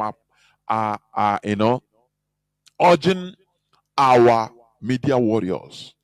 I never talk about this before, but I urge our media warriors. Let us focus on enlightening our people instead of this your papa, your mama, this one, this, stories stories that are shameful stories. This Mazi Chinedu, I want to say, if you don't have anything to teach, if you don't know what to teach, you start teaching Igbo in your platform. Start teaching Ijo. Start teaching in Shekiri in your platform. It will benefit people more than now. This one say, this one talk to this one. He say, I see it as very, very childish. Very, very childish. When are we going to remove ourselves from this type of mentality? When? It's part of what we are fighting. It's part. No person can be corrected. Everybody knows everything more than everybody. How do you see? At my first start, at the preamble, I say that is the primitivity inside us. We need to remove it. One, lack of discipline, incorrigibility. No person can correct you. Mbono you can talk to Aziki was saying some guy, do you school in Harvard? Now how can you talk to me? He thought that he knows his everything without knowing that a wise man can take advice from a baby. You learn from everything. That is a wise man. Sadhguru said, as a wise person, once your conscience is active, you are always hesitant. Any of your character, you start questioning yourself. Nah, am I correct? Is it correct? Even the way I talk, is it okay? You continue questioning yourself. So that for you not to fall lower than your wisdom. And this is how it's supposed to be. But a foolish person, who will correct you? Now, do you know who I am? Now, do you know him? Oh, mantra ndibo. Very, very primitive mantra. That, do you know who I am? Where did he tell you? Where did he put us today? After you will be blaming Aziki, you were blaming Yagironsi, but you have that character, don't you? You are incorrigible. Nobody can talk to you. Nobody can correct you because you know more than anybody. Who is that person that will come to correct you? This is very primitive character, and we must stop this. We must when we are talking about enlightenment. All these are part of it. Shedding of all this primitive character is part of enlightenment and is part of going back to our roots. Let me continue playing, please. And we can fend for ourselves. Look, the Chinese are mining all the minerals nationwide. They are mining all kinds of expensive minerals. Because we ignore it, we abandoned it. Is that correct? All right. We want to take a break. When we come back, we'll continue with Dr. Akin Fapoda, who's our guest tonight. Welcome back. To with us, Dr. Akin Fapoda, who is the author of that viral regional government bill that has got Nigerians talking. He joins us via video link, from Abuja, where crew is already with him. Dr. Fapoda, I was talking about the flip side of this marginalization and the resource control. You did say, and rightly so, that this regional structure where the states will be subsumed under larger regions will actually solve the problem of resource control, agitations, and marginalization to a large extent. But some will argue that the states who have their resources would not want to share with others in the larger region who may not have such resources. For instance, the Renaissance Patriots Foundation, and you know about this, I asked you this question this morning. The Renaissance Patriots Foundation, who are a group of Lagos indigents, released a statement saying that that they would be part of any Western region if it comes to be in Nigeria in particular. The gentleman who spoke on behalf of the group is Prince Adelani Adeniji Adele. He says that the bill being proposed or suggested spells ominous signs to us from Lagos State. He said, quote, it is a further attempt to subsume our aspiration into a larger group that is antithesis to what we believe in as indigents of Lagos State. So some states don't want to relinquish their sovereignty on the larger structure. Sir. Okay, now under what I'm proposing, the Yorubas will be in one region. We will have the same culture, we have the same worldview. We are going to have an internal conversation. The Igbos will have their own in their own area. The Hausas will do the same. So when we set the stage for the Western Nigeria peoples to talk among themselves, we will allay these fears. Even each region will still be a federation. In the area of Yoruba land, there are 26 sub-nationalities. Do you know this? There is something I want to bring here. This man said something in the place you call Yoruba land today, because this question of Yoruba is something that came of recent. Are you hearing me? Is of recent. They were not one people. He will mention some. But because they hide it, they make sure that they suppress it. Whereas as they suppress the clans or the tribes in the Yoruba, because they use force of conquest to force them to be speaking one language. But they were not one. You know that? But they hid that, they suppressed that. And now they came to East. They came to Biafra land and made sure to put divisions. They rose up brothers, clans, that to the extent Ikwere will say they are not Igbo, they are tribe, a different tribe. Abo say they are Anioma, they are a different tribe. And they promote it in Nigeria. These people, they did us bad though. They divided us into shreds, whereas they hid them their own. They made sure any person inside them in Europe, but many of them, they are internal tribes or clans. They are agitating. When you reach many of them, this one they will say they are being marginalized by their own people, the same people we call Yoruba, but they don't promote it in the media. That's why you don't hear it. They suppress everything and will be given a fake face that they are one people, but they are not. When they in our own land, they made sure to promote that, this one is Niger Delta, without you knowing that Niger Delta, Imo and Abia is part of Niger Delta. They make you, Ikwere is not Igbo. Oh, Delta, you are not Igbo. You are Delta, make sure you are Delta. To the extent the Fulani, they told the Ikwere people, if you are going on this census, make sure don't sign any other language. What is your tribe? You say Ikwere. Do you see how they dealt with us? Because they see us as easy fools. I am telling you. They call us easy fools, very easy fools. That we have nothing that binds us together.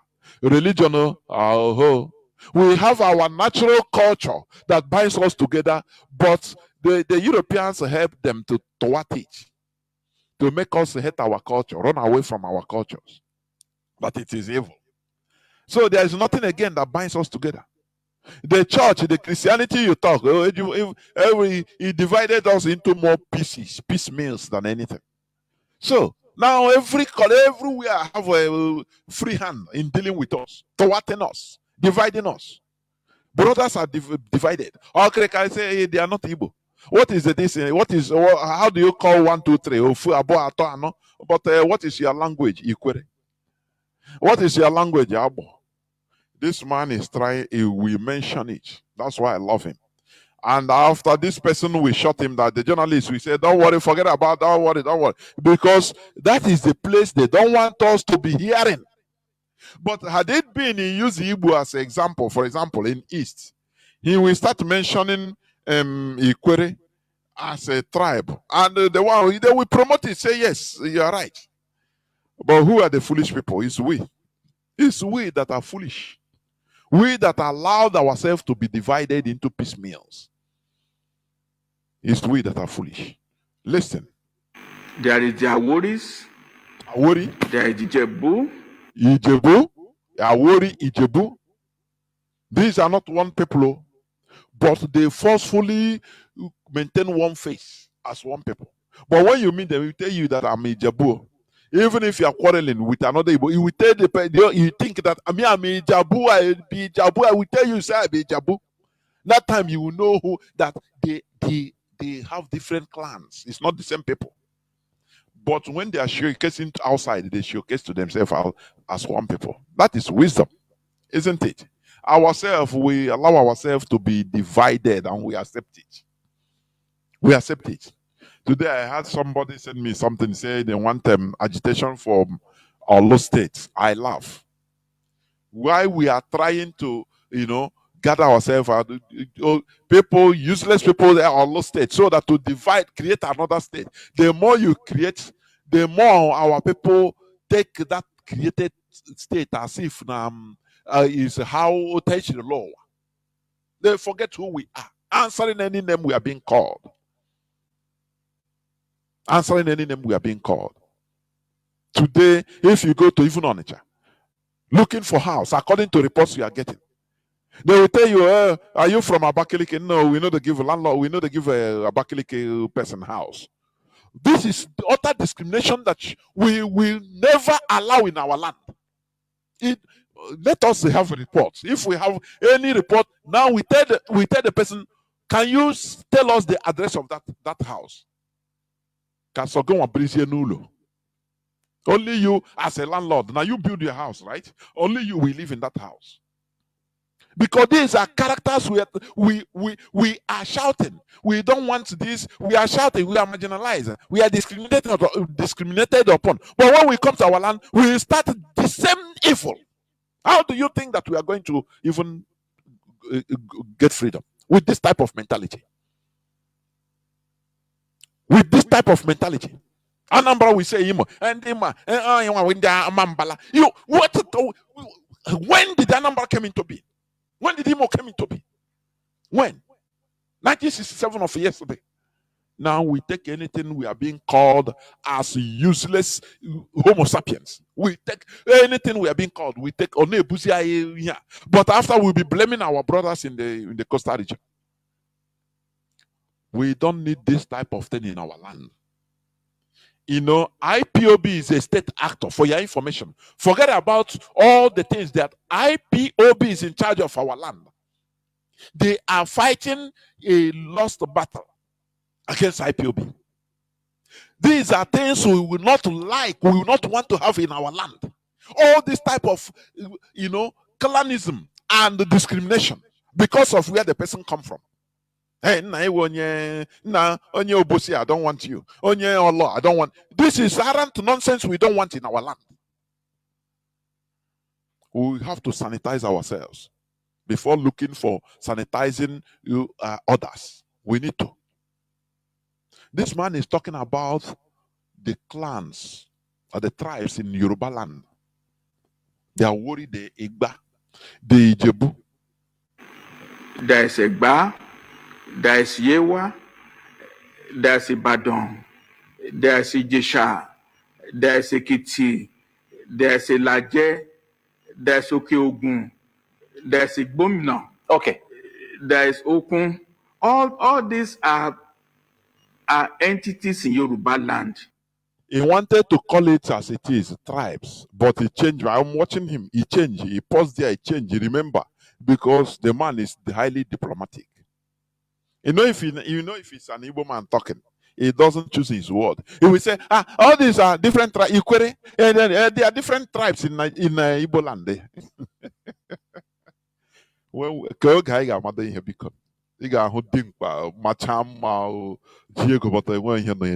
politically nothing. See, no, these are the things we are suffering. Don't you see, Chief Priest? He have gone to condemn that Igbo land is nothing, everything is evil, insecurity, but in Abuja, terrorists are working. I mean, even in Abuja, they are kidnapping. They are kidnapping. All these things is to work against what we are doing. As we are telling people, come back home and invest, they are working against it. These are agents. These are people that not supposed to see the daylight in our land. BBC immediately go and meet him, interview him, because they know what he's going to vomit. They know that nothing is in his head. They interview him. They need anti-us. You see how this man is mentioning all these tribes in Yoruba land. The man cut him short. Imagine that he's in Biafra land, is mentioning different clans. The man will even be reminding, the journalists will be reminding him others that he forgot. But this one, he cut him off. They sabi. We are to make sure that the region takes care of everybody. And for instance, now, the Okeogun people feel they are marginalized too. The Ekitis feel they are marginalized by the Badans. This is what is happening. The man said, Ekiti people, they feel that they are marginalized. There is the other one they call Okunabi. He said they are feeling marginalized. Is what is happening. He's saying it as it is. And that is the reality. So these are just. But Dr. Aki Fapon, I mean, some will say all this ethnicization of such an idea of the regional structure of Nigeria, if it comes to will lead to a further breakup of Nigeria. Igbos who have their own region. Always Igbo. Yoruba journalists. He must mention Igbo. He must give an example with Igbo. That is it. First, number one. Because everybody the aloha. You know? There is something I see in Black Africa in general and Nigeria in particular. We are trying to live in denial. You know, in Nigeria they say detribalize, a detribalized Nigerian. And do you know people they describe like that mostly are Igbo people, Igbo politicians. They praise you. You think it's praising. They are mocking you. They are calling you a fulefu. They want us to live in denial. It's just like you meet a French person. You tell him, no, you are not a French. You're a German. He accepts to say I'm a German in order to not to be sound racist. Is it possible? Don't you know that as you have a Igbo, Hausa, Kanuri, what do you call Beda in your state? You have a Bambura of Bauchi. Different tribes. It's the same thing you have Finnish. Somebody from Finland called Finnish, Swedish, or is Swedish, English. You know, it's tribe, it's your identity. There is you shouldn't deny it. We shouldn't live as if we are denying our identity. It makes us we live in denial. Oh no, don't be ethnicizing. No, why can't you answer who you are? The way they structure Nigeria, they want us to discard our identity, which is impossible, and which will never help us. Because we are living, just like Dimoy Gojugu said, that we have been living in a Nigeria that is, designed by Britain. But we see that it's impossible for us. We cannot. So in Nigeria, they designed for us. They want us to answer the tribalized Nigerians. They want us to, as an Igbo woman or a Igbo man working in Abuja office, your Igbo brother will come and speak Igbo language for you. You shun him. Do as if you don't speak Igbo, as they used to do, and they start speaking English for him. You deny your identity in order to prove to everybody that you are a real Nigerian. It's only we Igbos. They want to structure us the way that we will be fighting with ourselves, our identity eternally. Are you hearing me? You say ethnicizing. What are you ethnicizing? I am happy when Mazi Nnamdi Kanu answered that question. That Biafra will be a nation state. That will be a Biafra that, we will answer our tribal names. We will answer who we are. This is Igbo Biafra, Igbo state of Biafra. This is the just state of Biafra. This is Ishekiri state of Biafra. Efik state of Biafra. Or Efik region of Biafra. Anyone, whether region or state, according to how we choose. So that thing they say they are trying to push us, demonize, that is not good. We come out and take it. Be proud. Now where you come, I'm a German. Okay, I'm Igbo Biafran. Oh, I'm a job Biafran. That brotherliness, that wholeheartedliness will be there. Instead of, being afraid of who you are. That is what Nigeria wants us to be. Listen, continue listening. Yorubas will have theirs, and then within a snap of a finger, anyone could say we want to pull out of Nigeria. That's why the states were created, to prevent Nigeria from breaking up or prevent a further civil war. Please don't. Before this man answer, let me. You see how stupid this journalist is. They don't want Nigeria to break up, and is Nigeria in cohesion? Is Nigeria moving good? Do you see black people? In short, mostly Nigerians, they are stupid.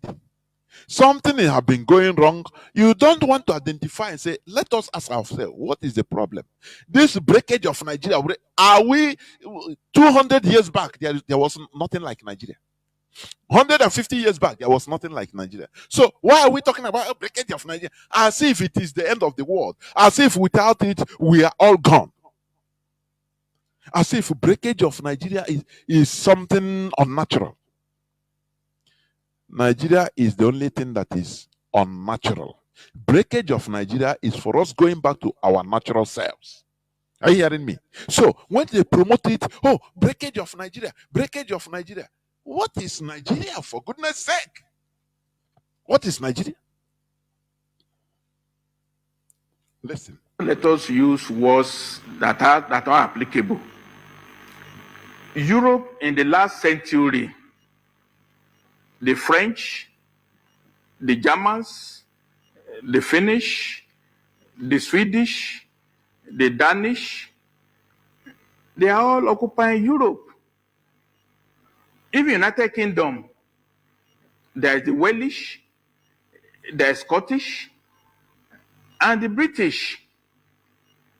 So everybody must maintain his identity. Nothing wrong with it. You can't suppress it. But we shall be equal neighbors. We shall be friendly neighbors. Will the Lagos, would they go into the Atlantic Ocean? Would they go into Brazil? Or how? There you go, sir. There you go. Some are saying this worry talk and Brazil talk and all that is not needed at this point. That we should keep out the ethnic. Do you see how the man is stopping him, hushing him? Do you see it? Do you see methodically? You don't want him to go. Region, Yorubas will have theirs, and then within a snap of a finger, anyone could say we want to pull out. Finish. Sorry. Do you see? Entity. Nothing wrong with it. Do you see how the man wants to methodically stop where very nice points this man is making? Do you see how they do? It's a ethnicization of as if we we come out from, I don't know, fall from heaven. Every one of us come from one ethnicity or the other. We should deal with it. An Englishman is proud to answer an Englishman. A Wales is proud to answer a Well. A Scottish man is proud to answer a Scottish man. Why don't you say no, no, no, don't, no, forget that we are, no, no, no, don't talk about, yeah, don't identify yourself. But they have Scotland, they have Wales, they have English, England. Are you hearing me? There is Ireland. So what are we not talking? Why should we continue living in denial? We will be living, we have continued living a borrowed life from Britain, and it is not working. Now you ask the man, where has Nigeria got to? Breaking. Let us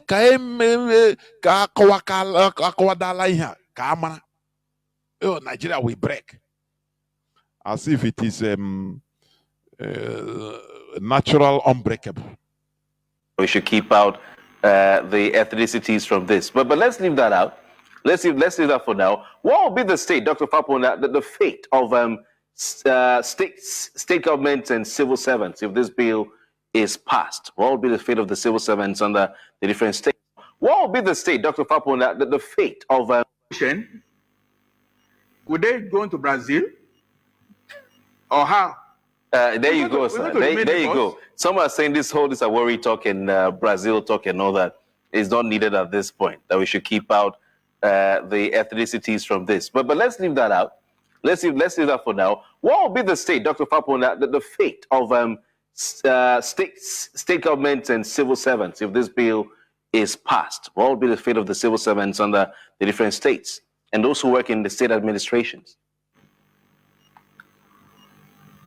The document I propose, we want to reduce the bureaucracy of governance.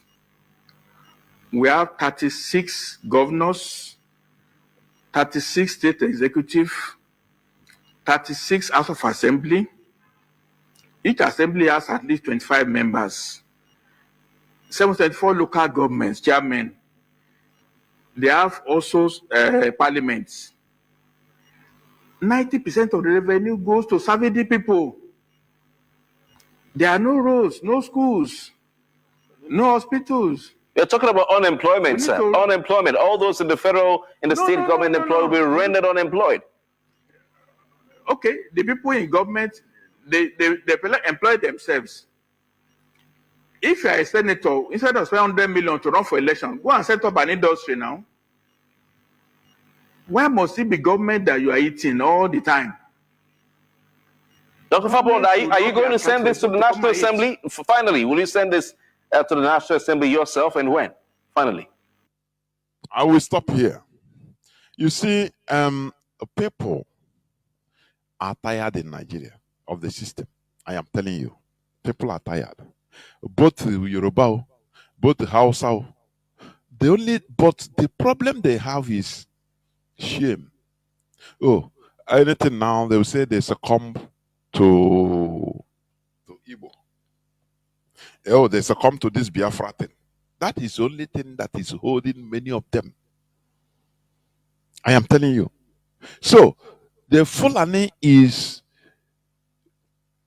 using that as a weapon because there is no Fulani indigenous land in Nigeria, in any part of Nigeria. They are not indigenous in Nigeria. Do you know how Fulani, you know how they do? You know the conquerors, you know how they do. Any place they go, they make sure they marry the women and born children, mix blood, so that the children now will claim indigenous to that place. That has been their trick till today. It's everywhere. Any community they enter, they will come as friends. Before you know, they start marrying the indigenous people, mixing their blood, so that their next generation will become indigenous, will be claiming indigenous. And there's nothing again you can do. And in their homes, Fulani, they train their children first, informally, informal home training. They put in their head that they are Fulani first. That what I'm telling you is how it is, how they behave. So, for how long should we continue in playing hypocrisy? This Nigeria is not for us.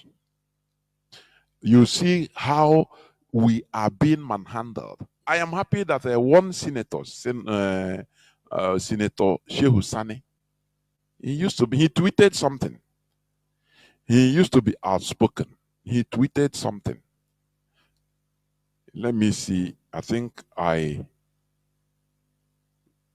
posted that tweet that about the killings. He said the killings of 7 policemen and other civilians in Zamfara is condemnable.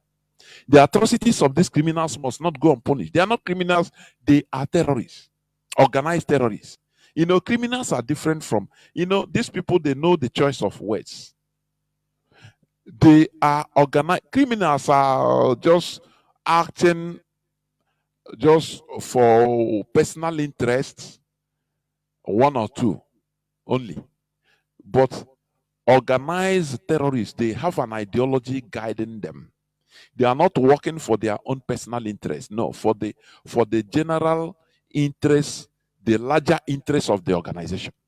That is it. The atrocities of these criminals must not go unpunished. I believe we will triumph over terror. But it is sad that the killing of our security agents only gets a louder outrage when it happens in the southeast. That is it. Hausa man is saying, Shehu is an Hausa man. They know what is, they know. They are in that, they know what is going on by the Fulani, they know. The killings that's why you see these idiots that have loud mouths. He don't talk about the insecurity in the north. And who brought the insecurity in our land? He's one of them. Hope who's on him or use him. Have people asked the telephones he's distributed before the election to the youth? What about all those youths? They have been killed. Their organs have been harvested. That is it. The 4,000 people Hope Uzodinma say he's sending to Canada and America and the other Western countries. Where are they? Where is the project? Do you see? They will come and open mouth and speak. But we are IPOB. We learn from the mistakes of our past. And we will never fall victim of the same mistake. It is impossible.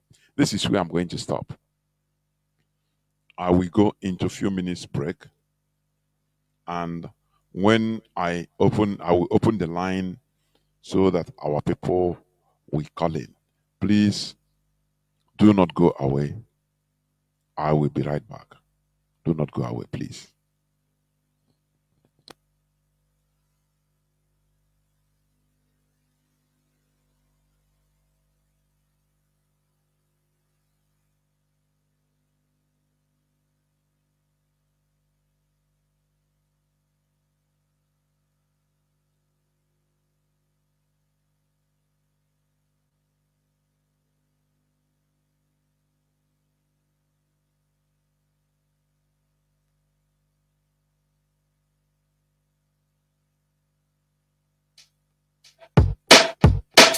This thing not that good, oh. I say it not good, oh. This thing not that good, oh.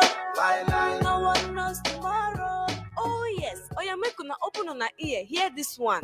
This one now for EEDC. EEDC want defraud Southeast with exorbitant electricity bill with no adequate power supply. On top the matter be say, they no go give prepaid meter to their customers, but them go give illegal high estimated bills. They no want know if lights day or no day. Instead of them to fix them, they go force people to pay the bills where they no use, or them go cut the lights. I wonder how communities go use contribute money, buy their own power transformer, buy electricity cables, and yet pay huge amount of money to this Obodo Naija corrupt EEDC, but they no go gree connect or bring the lights. Even when they dismantle unto to repair community transformers wey spoil. They no go repair or return it to the communities. This issue don tire people o. Anambra State Governor Soludo, im don pay 100 billion naira to Emeka Ofo and EEDC. This matter dey under agreement to provide light o, 24 hours light o. But from March 2023 until now, Anambra State still dey for darkness. Emeka Ofo don frustrate other companies wey wan give us light.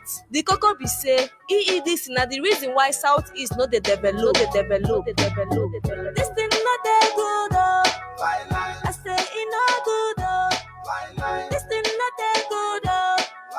No one knows tomorrow. Welcome back. This is Radio Biafra House of Service coming to you through Radio Biafra London. My name remains Mazi, Jonathan Chinedu from Alu province of Biafra land, and we are here live from direct. Today is the 10th day of June 2024. That about Bochenko. Therefore, our lines are now open. I will take few calls, just few calls, please. Our direct line, as usual, is +1 213 328 6224. I repeat, +1 213 328 6224. Our WhatsApp and Signal line is +61 405 142 547. I repeat, +61 405 142 547. I have a caller on WhatsApp. Caller on WhatsApp. Can you hear me? Caller on WhatsApp. Can you hear me? Please, welcome to the program. Caller on WhatsApp. Caller on WhatsApp. Yes, caller on WhatsApp. Can you hear me? Please go on. Yeah, first I greet all of us once again. Mazi, you see, KO. Just like one of our brother will always say that non haba. A lot of us are listening, and we know that you are doing a very great job. Yes, Mazi, thank you so much once more. You are talking about is it a clanism or whatever? Mazi, just like you said, this thing is very, very important that if we did not do anything about it, in fact, just like we always say, our race is gone. I don't know the reason why our own Igbo man will come to look for a house, and you start asking, is it from this so part of the our Igbo land? I will not give house to, will I say it's an insult, or is it, when just like recently last week I was discussing with somebody in my office. He was like, why are Igbos behaving like that? Even your own brother, you don't want to give that person house. I said, I don't even understand that this is just like what he said, that this is a planned something to divide us to the more. Because when you look at it now, they are pushing this Islam in that part of our land. If there are a lot of things he said, those I don't really want to say it here for now. Maybe later I can impulse you. Then there are something there today in my office. I met this man. I went to do a photocopy.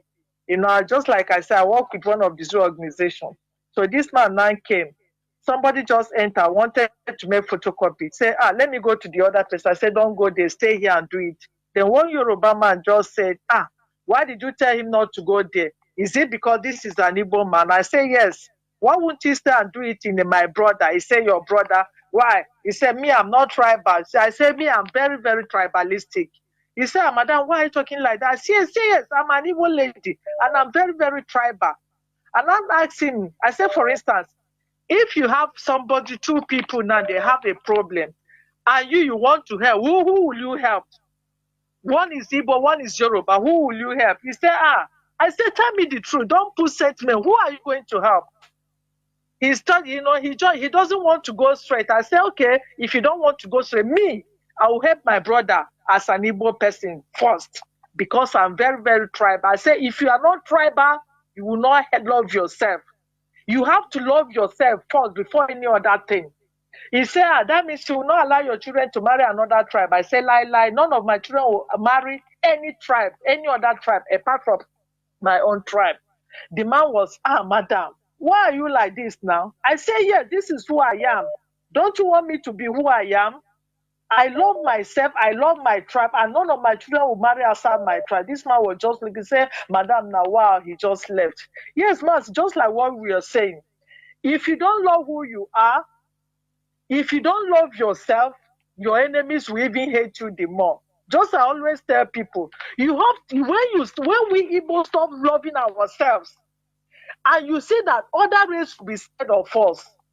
Like when you come to my office, once I know that you are Igbo person, I'll start speaking Igbo. And if you want to start speaking maybe English, I'll say, please, I'm sorry. If you don't want to speak our language, because I know who you are, I will not do that thing for you. Say, Madam, okay, hey, Wada, you see, he will calm down. So we have to try and try to, this our language is very, very important. I always tell people, if you don't have your language, that means you don't have a root. Is your name your language that makes you who you are? If you have lost that, that means nothing for you. So Mazi, GCK, just like we say, whatever you're saying is entering. A lot of people, a lot of us now gathered here listening to you. So please, we really appreciate your work. And as we continue praying for our Mazi, that no matter what they do, the enemies must leave him because they don't have any choice. I will even say that they are just ashamed because they don't know what to do about him. But no matter what, they have to release him. They will Mazi. Biafras, I greet all of us as we continue to fight for our freedom because we cannot go back, just like you said, yeah, we don't have any back to go to. Because one will live one world, whatever we are doing, that means all our people that died is in vain, and which is not possible. We must get to the roots of everything that we have started. We must get to that our promised land, which is Biafra, and our Mazi must be released, whether they like it or not. Biafrans, once again, in day one. Thank you very much. Now I'm bringing in Mazi. Okay, I think you have some reports to make. Mazi, okay, can you hear me? Yeah, my brother Mark Jonathan and comrade, good evening from Poland here. This is Mark okay for Necron okay. Of course, I hear from Omaka in all the province of Biafra. Our leader remains Mark in Nandi Ukukano, and we must not fail to appreciate our Lord. And the head of the director remains Mazi Chike Eduzium, and all his lieutenants do wonderfully well. Men and women of our radicals all over the world, we will continue to appreciate all of you. Of course, Mazi, I have our reporter from Imo State, because I said, on our Shigorla, but we have to discuss a lot of things on this night. Probably we have about 10 minutes or 15 to go because it's very, very important. Now, I have my brother, Biafra, please stay here. Let me do some preamble before I hand over to you. Mazi, I sent you what he requested from me. Yes, about this young man called Kobana Chiprit or whatever they call him. And Biafrans all over the world will ask this man, how did he make his money? Because this young man is the chief money launderer of Hope Uzodimma. Let him come and tell us and debunk whatever we are going to say here tonight. And talking about insecurity. Hope's insecurity started in Imo State by that prison break, which was teleguided and masterminded by Hope Uzodimma and this so-called Kobana priest. Mazi, when you go to our prison, we'll see what is happening there. A lot of our boys are there, both in DSS. What are they doing? And don't forget that this young man is from Olo. He's from Umuho Kabia, where he is using Wally War, Ubuag, of course, Akajinda, and the Tebat or the mail to do their dirty business, which they have extended to Asia or Ukwaj, and the 3 places in that are active, because who pulls on him, the intel that leaked, that he wants whatever that is happening there, also to happen everywhere in Imo State, especially about Canevaro, which they have started. People are seeing it.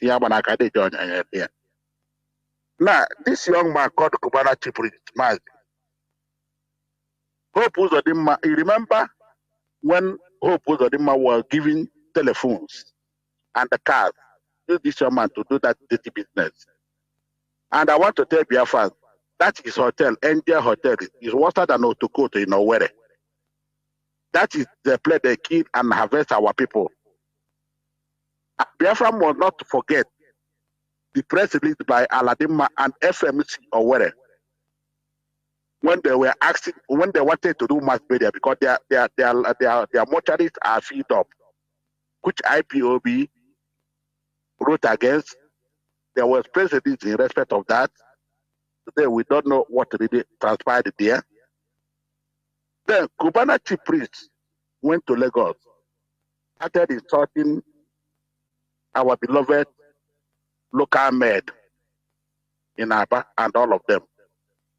Mazi, ndị Igbo si na ngwere gbolu ụtọ a ga-emekpe ndị ọzọ ama gbara ihe. And ikpe onye ochi ahụ ya ọgbabilala ọsọ ịghọla. I want you to play that clip. If you have that time today, you can play that clip. Let the whole world hear what is happening in Imo State. Because when they talk about insecurity, they are the head of insecurity. He is the head of insecurity in Imo State. With both of them, they started it. They start killing our people. It did not stop today. Now he run away. Because when he gathered, the whole post of them might use him, and when the occult boys were trying to hack him down in Imo State, there was a day he ran to airport. The flight was almost moving. They stopped the flight. That was when he called this young man. He gathered all the courts in all institutions in Imo State. That's why Imo State is a dead zone now. Play them a monthly salary via this young man. Probably something better as Abraham about me going in air. Kind of watch with the hand I watch you. Let me bring our brother small. Because this young man, he has done a lot. He's a student now. This is another student that are training in our land. They are breeding him now. He has run to Lagos, but I want to one other. We are IPOB, we everywhere. Do you want this idiot? That also the all the atrocities he committed, he's a part of the people that they made also how it is today. This Kubana chief priest, a tell of the Megu. The other guy, from Amanachi. Obuag, these are they using Tiwa, and they told him Tiwa is dead. A Bupugantiwa, Yagan and business, and Abata. How is his own local government? But to go to Olona, or local government,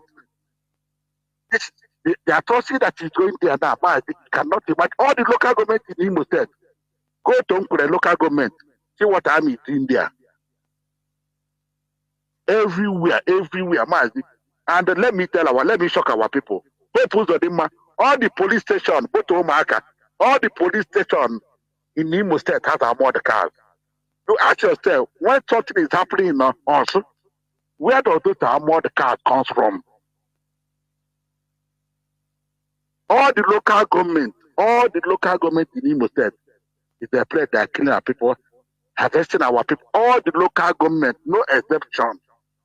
Now you ask yourself, don't we have people in Imo State? Because when I talk to our people, they say, "As you okay, you're angry or you're assaulting our people." And I've said it time and time. I'll continue to say it. Omar Imo State, not Omar is alone in America. They have the capacity to stop what is happening in Imo State. He used this young man to rig election in Imo State. And that day, I don't want to mention some them. That day, I called the people that matter in Imo State, told them what to happen a week before then. And I told them, go to Ochire of Amo Ifeke. If we can stop, if we can the place, start the here there, 2% down there. Go to call all, ask people about that. Go to Obrolo. You have to go there where my brother, that NLC chairman is a fool. We gave him we told them what to do, they refused. All the intel we gave, all of them was quiet. But I pointed about 4 places in all where they will go, Zoom people, they will see dead bodies, at least 100 or 200. Mazi, I'm at the major with Imo State. Imo State is dead that I don't to ask, I don't know how to, I don't know the identity to use about Imo State. And if we don't wake up, the rest they are going. Manda America wana nefil. Ahuna insecurity abatan everywhere. All the necatrism. Oshulot na batan jaba, but everywhere. But all you see, batam bitol, all Kulana. Three local, 3 2 time when Imo talk about it. Okigwe is gone. Okigwe is gone. So with a better, I got my money outside. Those two bad. I know I won't know where get out. Let me bring our brother from Imo State to give his own view of what is happening in the ground. Watching it from Biafra. Can you hear me? Screaming from here. Mazi, unmute yourself, please. Mazi, in there, unmute yourself, please. Loud and clear. Okay, yeah, also Radio Biafra. Okay, go on. Tell the whole world what is happening. You have the time. We must continue to expose what is happening in Imo State, and the people that concern must fit up. There way. Okay, Mazi. Good evening, good morning, good afternoon, all lovers of freedom, all IPOB worldwide. I salute all of us. We are doing wonderfully well. First of all, let me go straight and help our able leader, Mazi Nando Kuchukwu, the archangel of our time. The man that promised us that he will give us this freedom, that he will not fail us, that we are the one to fail. And we promise him that we are going to march with him step by step until we restore our freedom. In fact, in Imo State now is the talk of the town, or in fact the whole world. Imo State, Imo State, Imo State. The problem is because we have a murderer here, somebody that war with Fulani people to finish our people. As you are mentioning, Kubana Chief Rizzi, this is their agents that they are using to destroy our people, to destroy our ladies, to destroy our young guys, to destroy our able-bodied men, luring them into occultic kingdom, luring them into dirty businesses. That some of them then into Yahoo, do you know that he is the cashier of Yahoo boys? He laundered money, he's selling the drugs, he's into all the dirty business. Go to his hotel in Owerri here, the Angels. You will understand what I'm talking about. If you want to eat human parts, it's there. If you want to meet the criminals and the bad boys in Imo State, it's there. If you want to, every dirty thing that the bad occultic kingdom do, what they use, is there, is the business. Now you want to relocate it to Lagos so that those people in the Lagos can benefit because benefit with the human pass and the rest of the thing. He have run away. That is the easiest way to tell you that he's running away. He's now castigating his people, talking rubbish in BBC Igbo. And it's only BBC Igbo. You know, BBC Igbo is good at destroying the issues of Igbo land. When they want to do such nonsense, they will go to BBC Igbo so that they will accommodate that nonsense. No other station unless Yoruba Gota medias that can conduct that rubbish. Let me first of all go to what is happening now. Our brothers and our sisters in the military and the police. I have an advice for them this night. You see, now the checking point in the whole Biafra land now is now made up of Igbo men. Now we have turned red. They have sent our brothers to come and stay at the checking point. They no longer send Fulani people again. They no longer send Yoruba people again. They are now sending our brothers so that when they will send the people that will kill them, they will only kill the Biafrans. It is the way to diminish our people. I have an advice for them. When they are sending you to come and kill your brothers and sisters, what will you gain? All those foolish soldiers and the foolish police people, what will you gain? arresting your people, destroying the properties in our land in the name of you are serving the zoo. Remember what our leader said, Mazi Nnamdi Kanu said, that you serve the zoo and come back in shame. There is no way you will destroy all these things and still remain like that. One day you will come back in shame. Go and ask most of them that will do that dirty job. Look at their children today. Have they succeeded? The answer is no. Are they doing well? The answer is no. Are they progressing? The answer is no. You will bring curse upon your family. You will bring curse upon your generation. You will bring curse upon even the area that you came from. That is the situation. I'm advising you people, when they send you guys to come and kill your brothers and sisters, tell them that you are not going. Instead, if you want, you resign. You will find something else to do. I know that things are very hard here because Chukwukabiyama have put a heavy plague in this land. Mazi, there is hunger everywhere. There is serious hunger in Mazi, this so you land. mean, It's just that you mean that many of the soldiers they are bringing in our land today are even our people? Is that what you're saying? Mazi, investigate and confirm what I'm telling you this night. From the whole checking point, from once you enter Onocha, before you hardly see any Igbo man at the checking point. What do we see Yoruba people and the Hausa people because they are making money. But now, those Yoruba people, those Hausa people, you no longer see them at the checking point again. Look at all of them. They are all Igbos. Why are they not bringing them now? Because there is trouble. There is problem in the land. They are now bringing them. But if the situation is calm now and there is peace everywhere, you will see them. They will bring their brothers and in fact they will bribe you know how they bribe their way to Southeast so that they will come and make money. Now they're no longer bribing themselves. They are now relocating, going back to North or going back to elsewhere. Then they will bring the Holy Ghost so that they will come here and die. They are the one that will send the non-government to kill them. They are the one that will send the jihadists, Boko Haram in military uniform to kill them. Then they are not diminishing them gradually. Our people in the military and our... What their wives, the officer, Yes. the wife, all of them are crying. Yes. Bro, how do you Yes. like what a hope Uzodimma did to good like in Owerri? Yeah, exactly. Okay, today, what is happening today? The women and the inspectors women they are holding their meeting today. Corporal and the lower cadet women, they are making their meeting today. And the top ranking officer, they are meeting today. Mazi, do you know the reason why the meeting is holding?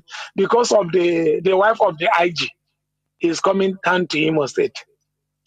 Some of the parastatals in police in Imo State, they have contributed, some are contributing 400,000. I'm telling you facts and figures. Our intel there, this is they are contributing 400,000, some are contributing 600,000, some are contributing 1 million just to welcome the wife of IG in Imo State. The wife of IG, is he a policewoman? Answer is no. The wife of IG, what can she contribute to develop Imo State or to bring down insecurity in Imo State?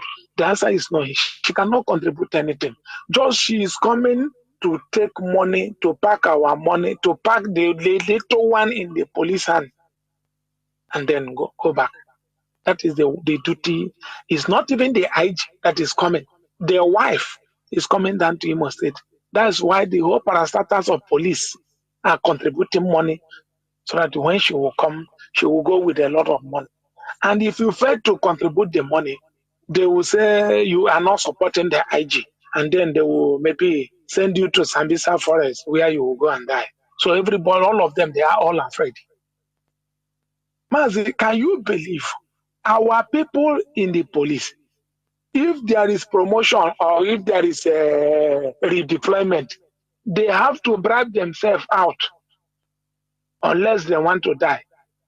They have to bribe themselves out. The police bribing police. They have to bribe themselves out so that they can be able what you're saying, Mazi, what you're saying is right, because my cousin is in there. He retired because of that. They sent it to Tambisa. He's my classmate. They said that he resigned.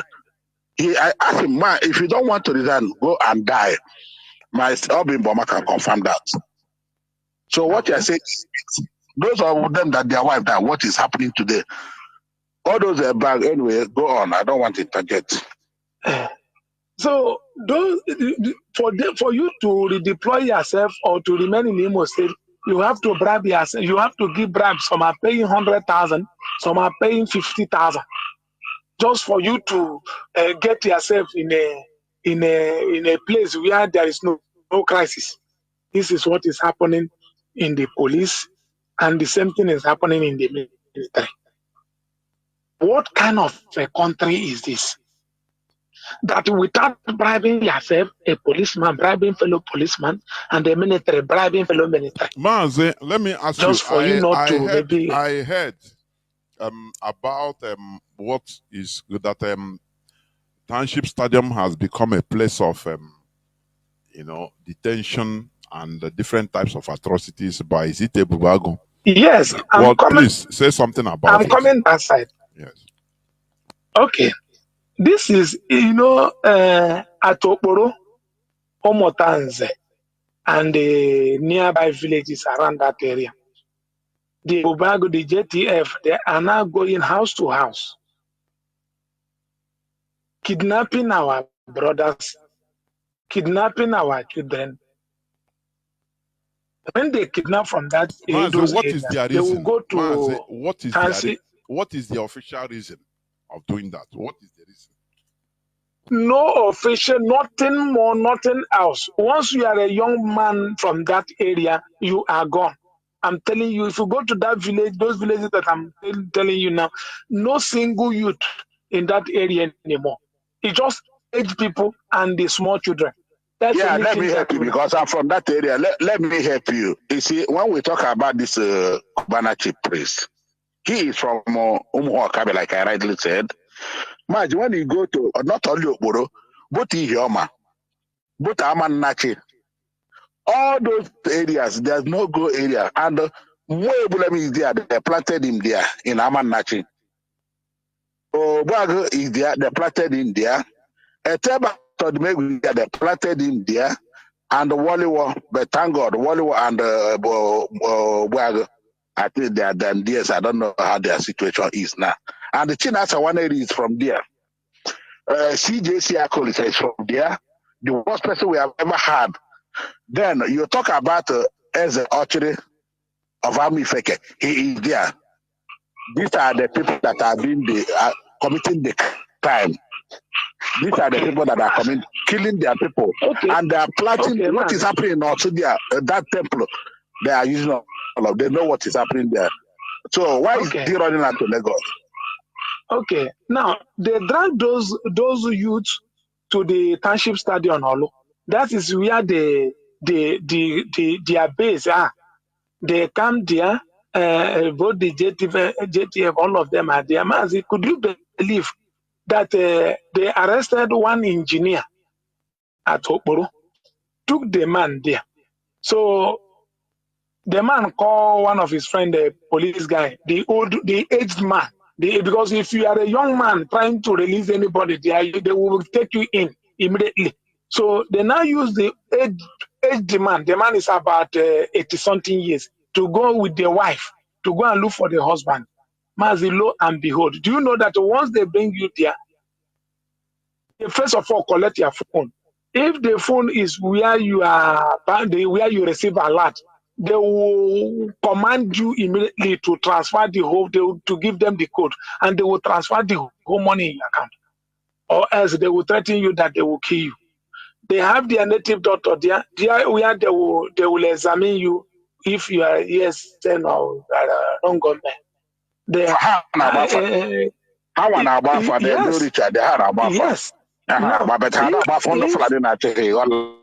The same thing is happening in the local government. In the local government, the same thing.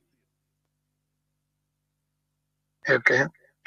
If they look at it, nobody is coming for you. What they will do is they will butcher the person, then they sell the organ. That's how they are making money on daily basis. Yeah, killer, Mazi, this is this one I say killer, point I kill is there now. All of them are go honestly, on. We need the report honestly, very well. Let our people understand. honestly, But I don't know, but it was terrible. It's terrible, honestly. This is what is happening there right now. This is not something of last year or so. That's what is happening presently right now. Please, our people, Imo people in diaspora, please. Imo State have a lot of loophole. Please, everybody should put down on that so that we can bring Imo. Imo State is our own. We are not going anywhere. I know that the past leaders have compromised a lot. I will say that. I will say that without any fear or favor that the leaders in Imo State, in fact, some of them have joined autopilot. Some of them have compromised. Some of them have done a lot of things. But that does not mean that there is no good people in Imo State. There is a lot of genuine Umuchineke in Imo State. And as far as this struggle is concerned, we are not going anywhere. We are going to stay here to finish it. We are not, because this struggle is our life. If not this struggle, believe you me, the best thing they would do is just to commit suicide and die. Because there's nothing more, nothing else. There is a lot of good, genuine Umuchineke that believe in our leader, that believe in the DOS on what they are doing, and they believe in all the genuine IPOB members as far as this struggle is concerned. Please, all Imo-lite living in abroad or living in diaspora, please, Imo State is our own. Let us keep hands together. Let us boost Imo State. Let us boost Imo State to come back where it's supposed to be. I'm begging, I'm pleading, please. So, Mazi, let me go to the next. Go on, but Mazi, please let me ask you something. I'm getting information about or whether or not comprising of Olakwa and all. Is it true that cows are disturbing there? Before you go to what honestly, I did it. Mazi, it was terrible. And when it was on my list, because at Ora, at Olakwa, at Abala, at even in the municipal, imagine in the municipal of Owerri, cows are roaming everywhere. The women are crying because of their corn and their cassava. Did it extend to Mbiri and Orodo? Honestly, we get information. Honestly, happen in what do you call it in before Amiibo? Yes. What do you call it? Where the man carried gun. Yes. Go on, but that one is settled. Mazi, the issue is this. I use my hand, I use my vehicle to travel all around Imo State. Because some of the unit mobilizer that I send to go and investigate in the areas that they show me, I use my vehicle. Say, let me go there straight so that I will investigate by myself. Mazi at Orata was terrible. Olakwo, Abala, Opala, Ihite, and the which is Iyagwa and the Obrinze. That area is their capital. Are lamenting. Yeah, we are talking about Womatanku. I was talking about we are crying because of food. Yeah, saying that there is no food in our area. We are crying that there is scarcity of food in the country. The little one that we're supposed to survive with, cows are destroying it. Everywhere, the whole village has all that. That's how everybody's complaining, one village or the other. At Ihiagwa and Ihiagwa Okolochi, that is the back of the military base. Military in the Fulani uniform. They have taken over that area because they want to kidnap and collect ransom. Our people are not doing well. You see what happen? Every day is one trouble. And the funny part of it is when you call police come and help. on when you call Which any police are you calling? government agent. No, some of the villagers will call the police or agents to come and intervene. None of them will come. Which police are you calling? Are they not the Fulanis? That's why when people catch them, they will release them. Instead of they will do it. You see what happened at Omotown? The video is on. Why don't our people give us the report? Why don't our people make a video? All the area you have mentioned, Olako, Orata, Mbiri, why don't our people do their own work? We cannot be everywhere. They have to give us the report. They have to put it in the social media and tag the location. That's the most important thing. Then the needful will be done. Exactly. And I'm sure our people are hearing it. I won't be able to put them on. Everybody has to wake up. You have to have an Android phone. You have big phones in your hand. Why not video that in? Put it in social media. Tag location only. What we need. Mazi, that's the reason why we are. Sometimes when you see me lamenting because of gadget, because most of the areas that we see, you will even see police people watching them. You will see that closer to that area, you will see a military checking point watching them. So it's not the area that you will bring phone to say capture. They will now say, okay, you want to give it to say before it will be something else. That's why we are being careful. As far as this Imo State is concerned. We are under siege. We are really under siege. We are really under siege. We are really under siege. Our people don't know. They are kidnapping us. They are killing us. Abateke.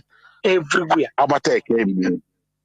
Nobody to talk to our people. But only IPOB. But we'll continue to fight.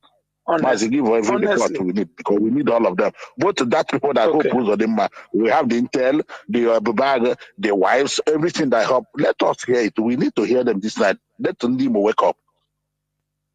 Okay. Okay, let me go As to that proceed area into, please, rounding up, round up. Just use 2 minutes, please, round up. Okay. Okay, let me hit on this area because of this Ohanes Ndibo and their foolishness. You know, when we are saying about the one, the how they collect money from in the name of Ndibo, in the name of protecting Ndibo, they are making money with using our people to make money.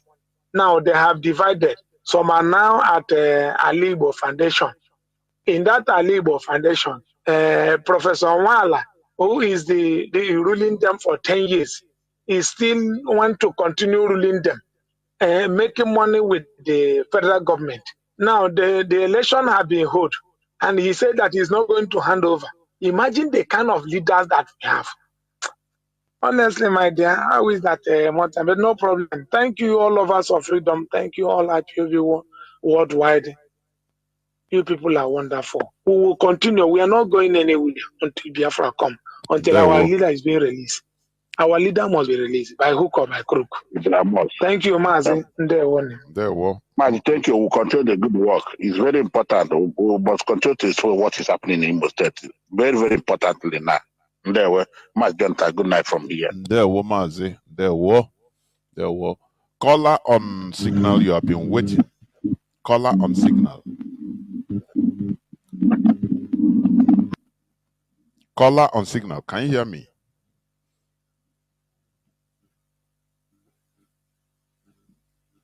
Caller on signal. You have been waiting. I don't know. Caller on signal. Can you hear me?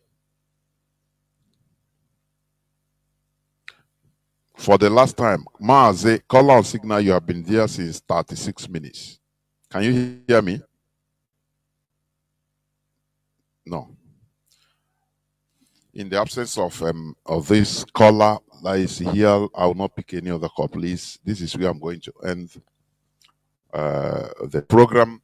Biafrans and lovers of freedom, we are seeing that we are being attacked from all angles. Intellectually, physically, culturally, ideologically, politically, anyhow. So, we must continue. What we are doing is not abnormal. We are fighting for our survival. Britain is on top. They are surviving on our head. So we cannot continue living the lives of slave or slavery in our own land. People came just thousands of kilometers away. Britain came and joined us, the unjoinable, together. Collected the people that has nothing, no business of being together. Okay, you are Nigerians. Oh yeah, I'm buying, form a structure, and we continue dying in the hands of those people, being massacred. And if we rise up, they say no, it's crime. Dear friends, we have to continue doing what we are doing. We shouldn't relent our effort. What we are doing is fighting for our survival, fighting for our life. Therefore, we will never stop. Thank you for listening. From me, Mazi Jonathan Chinedu. From here, it is simply good evening.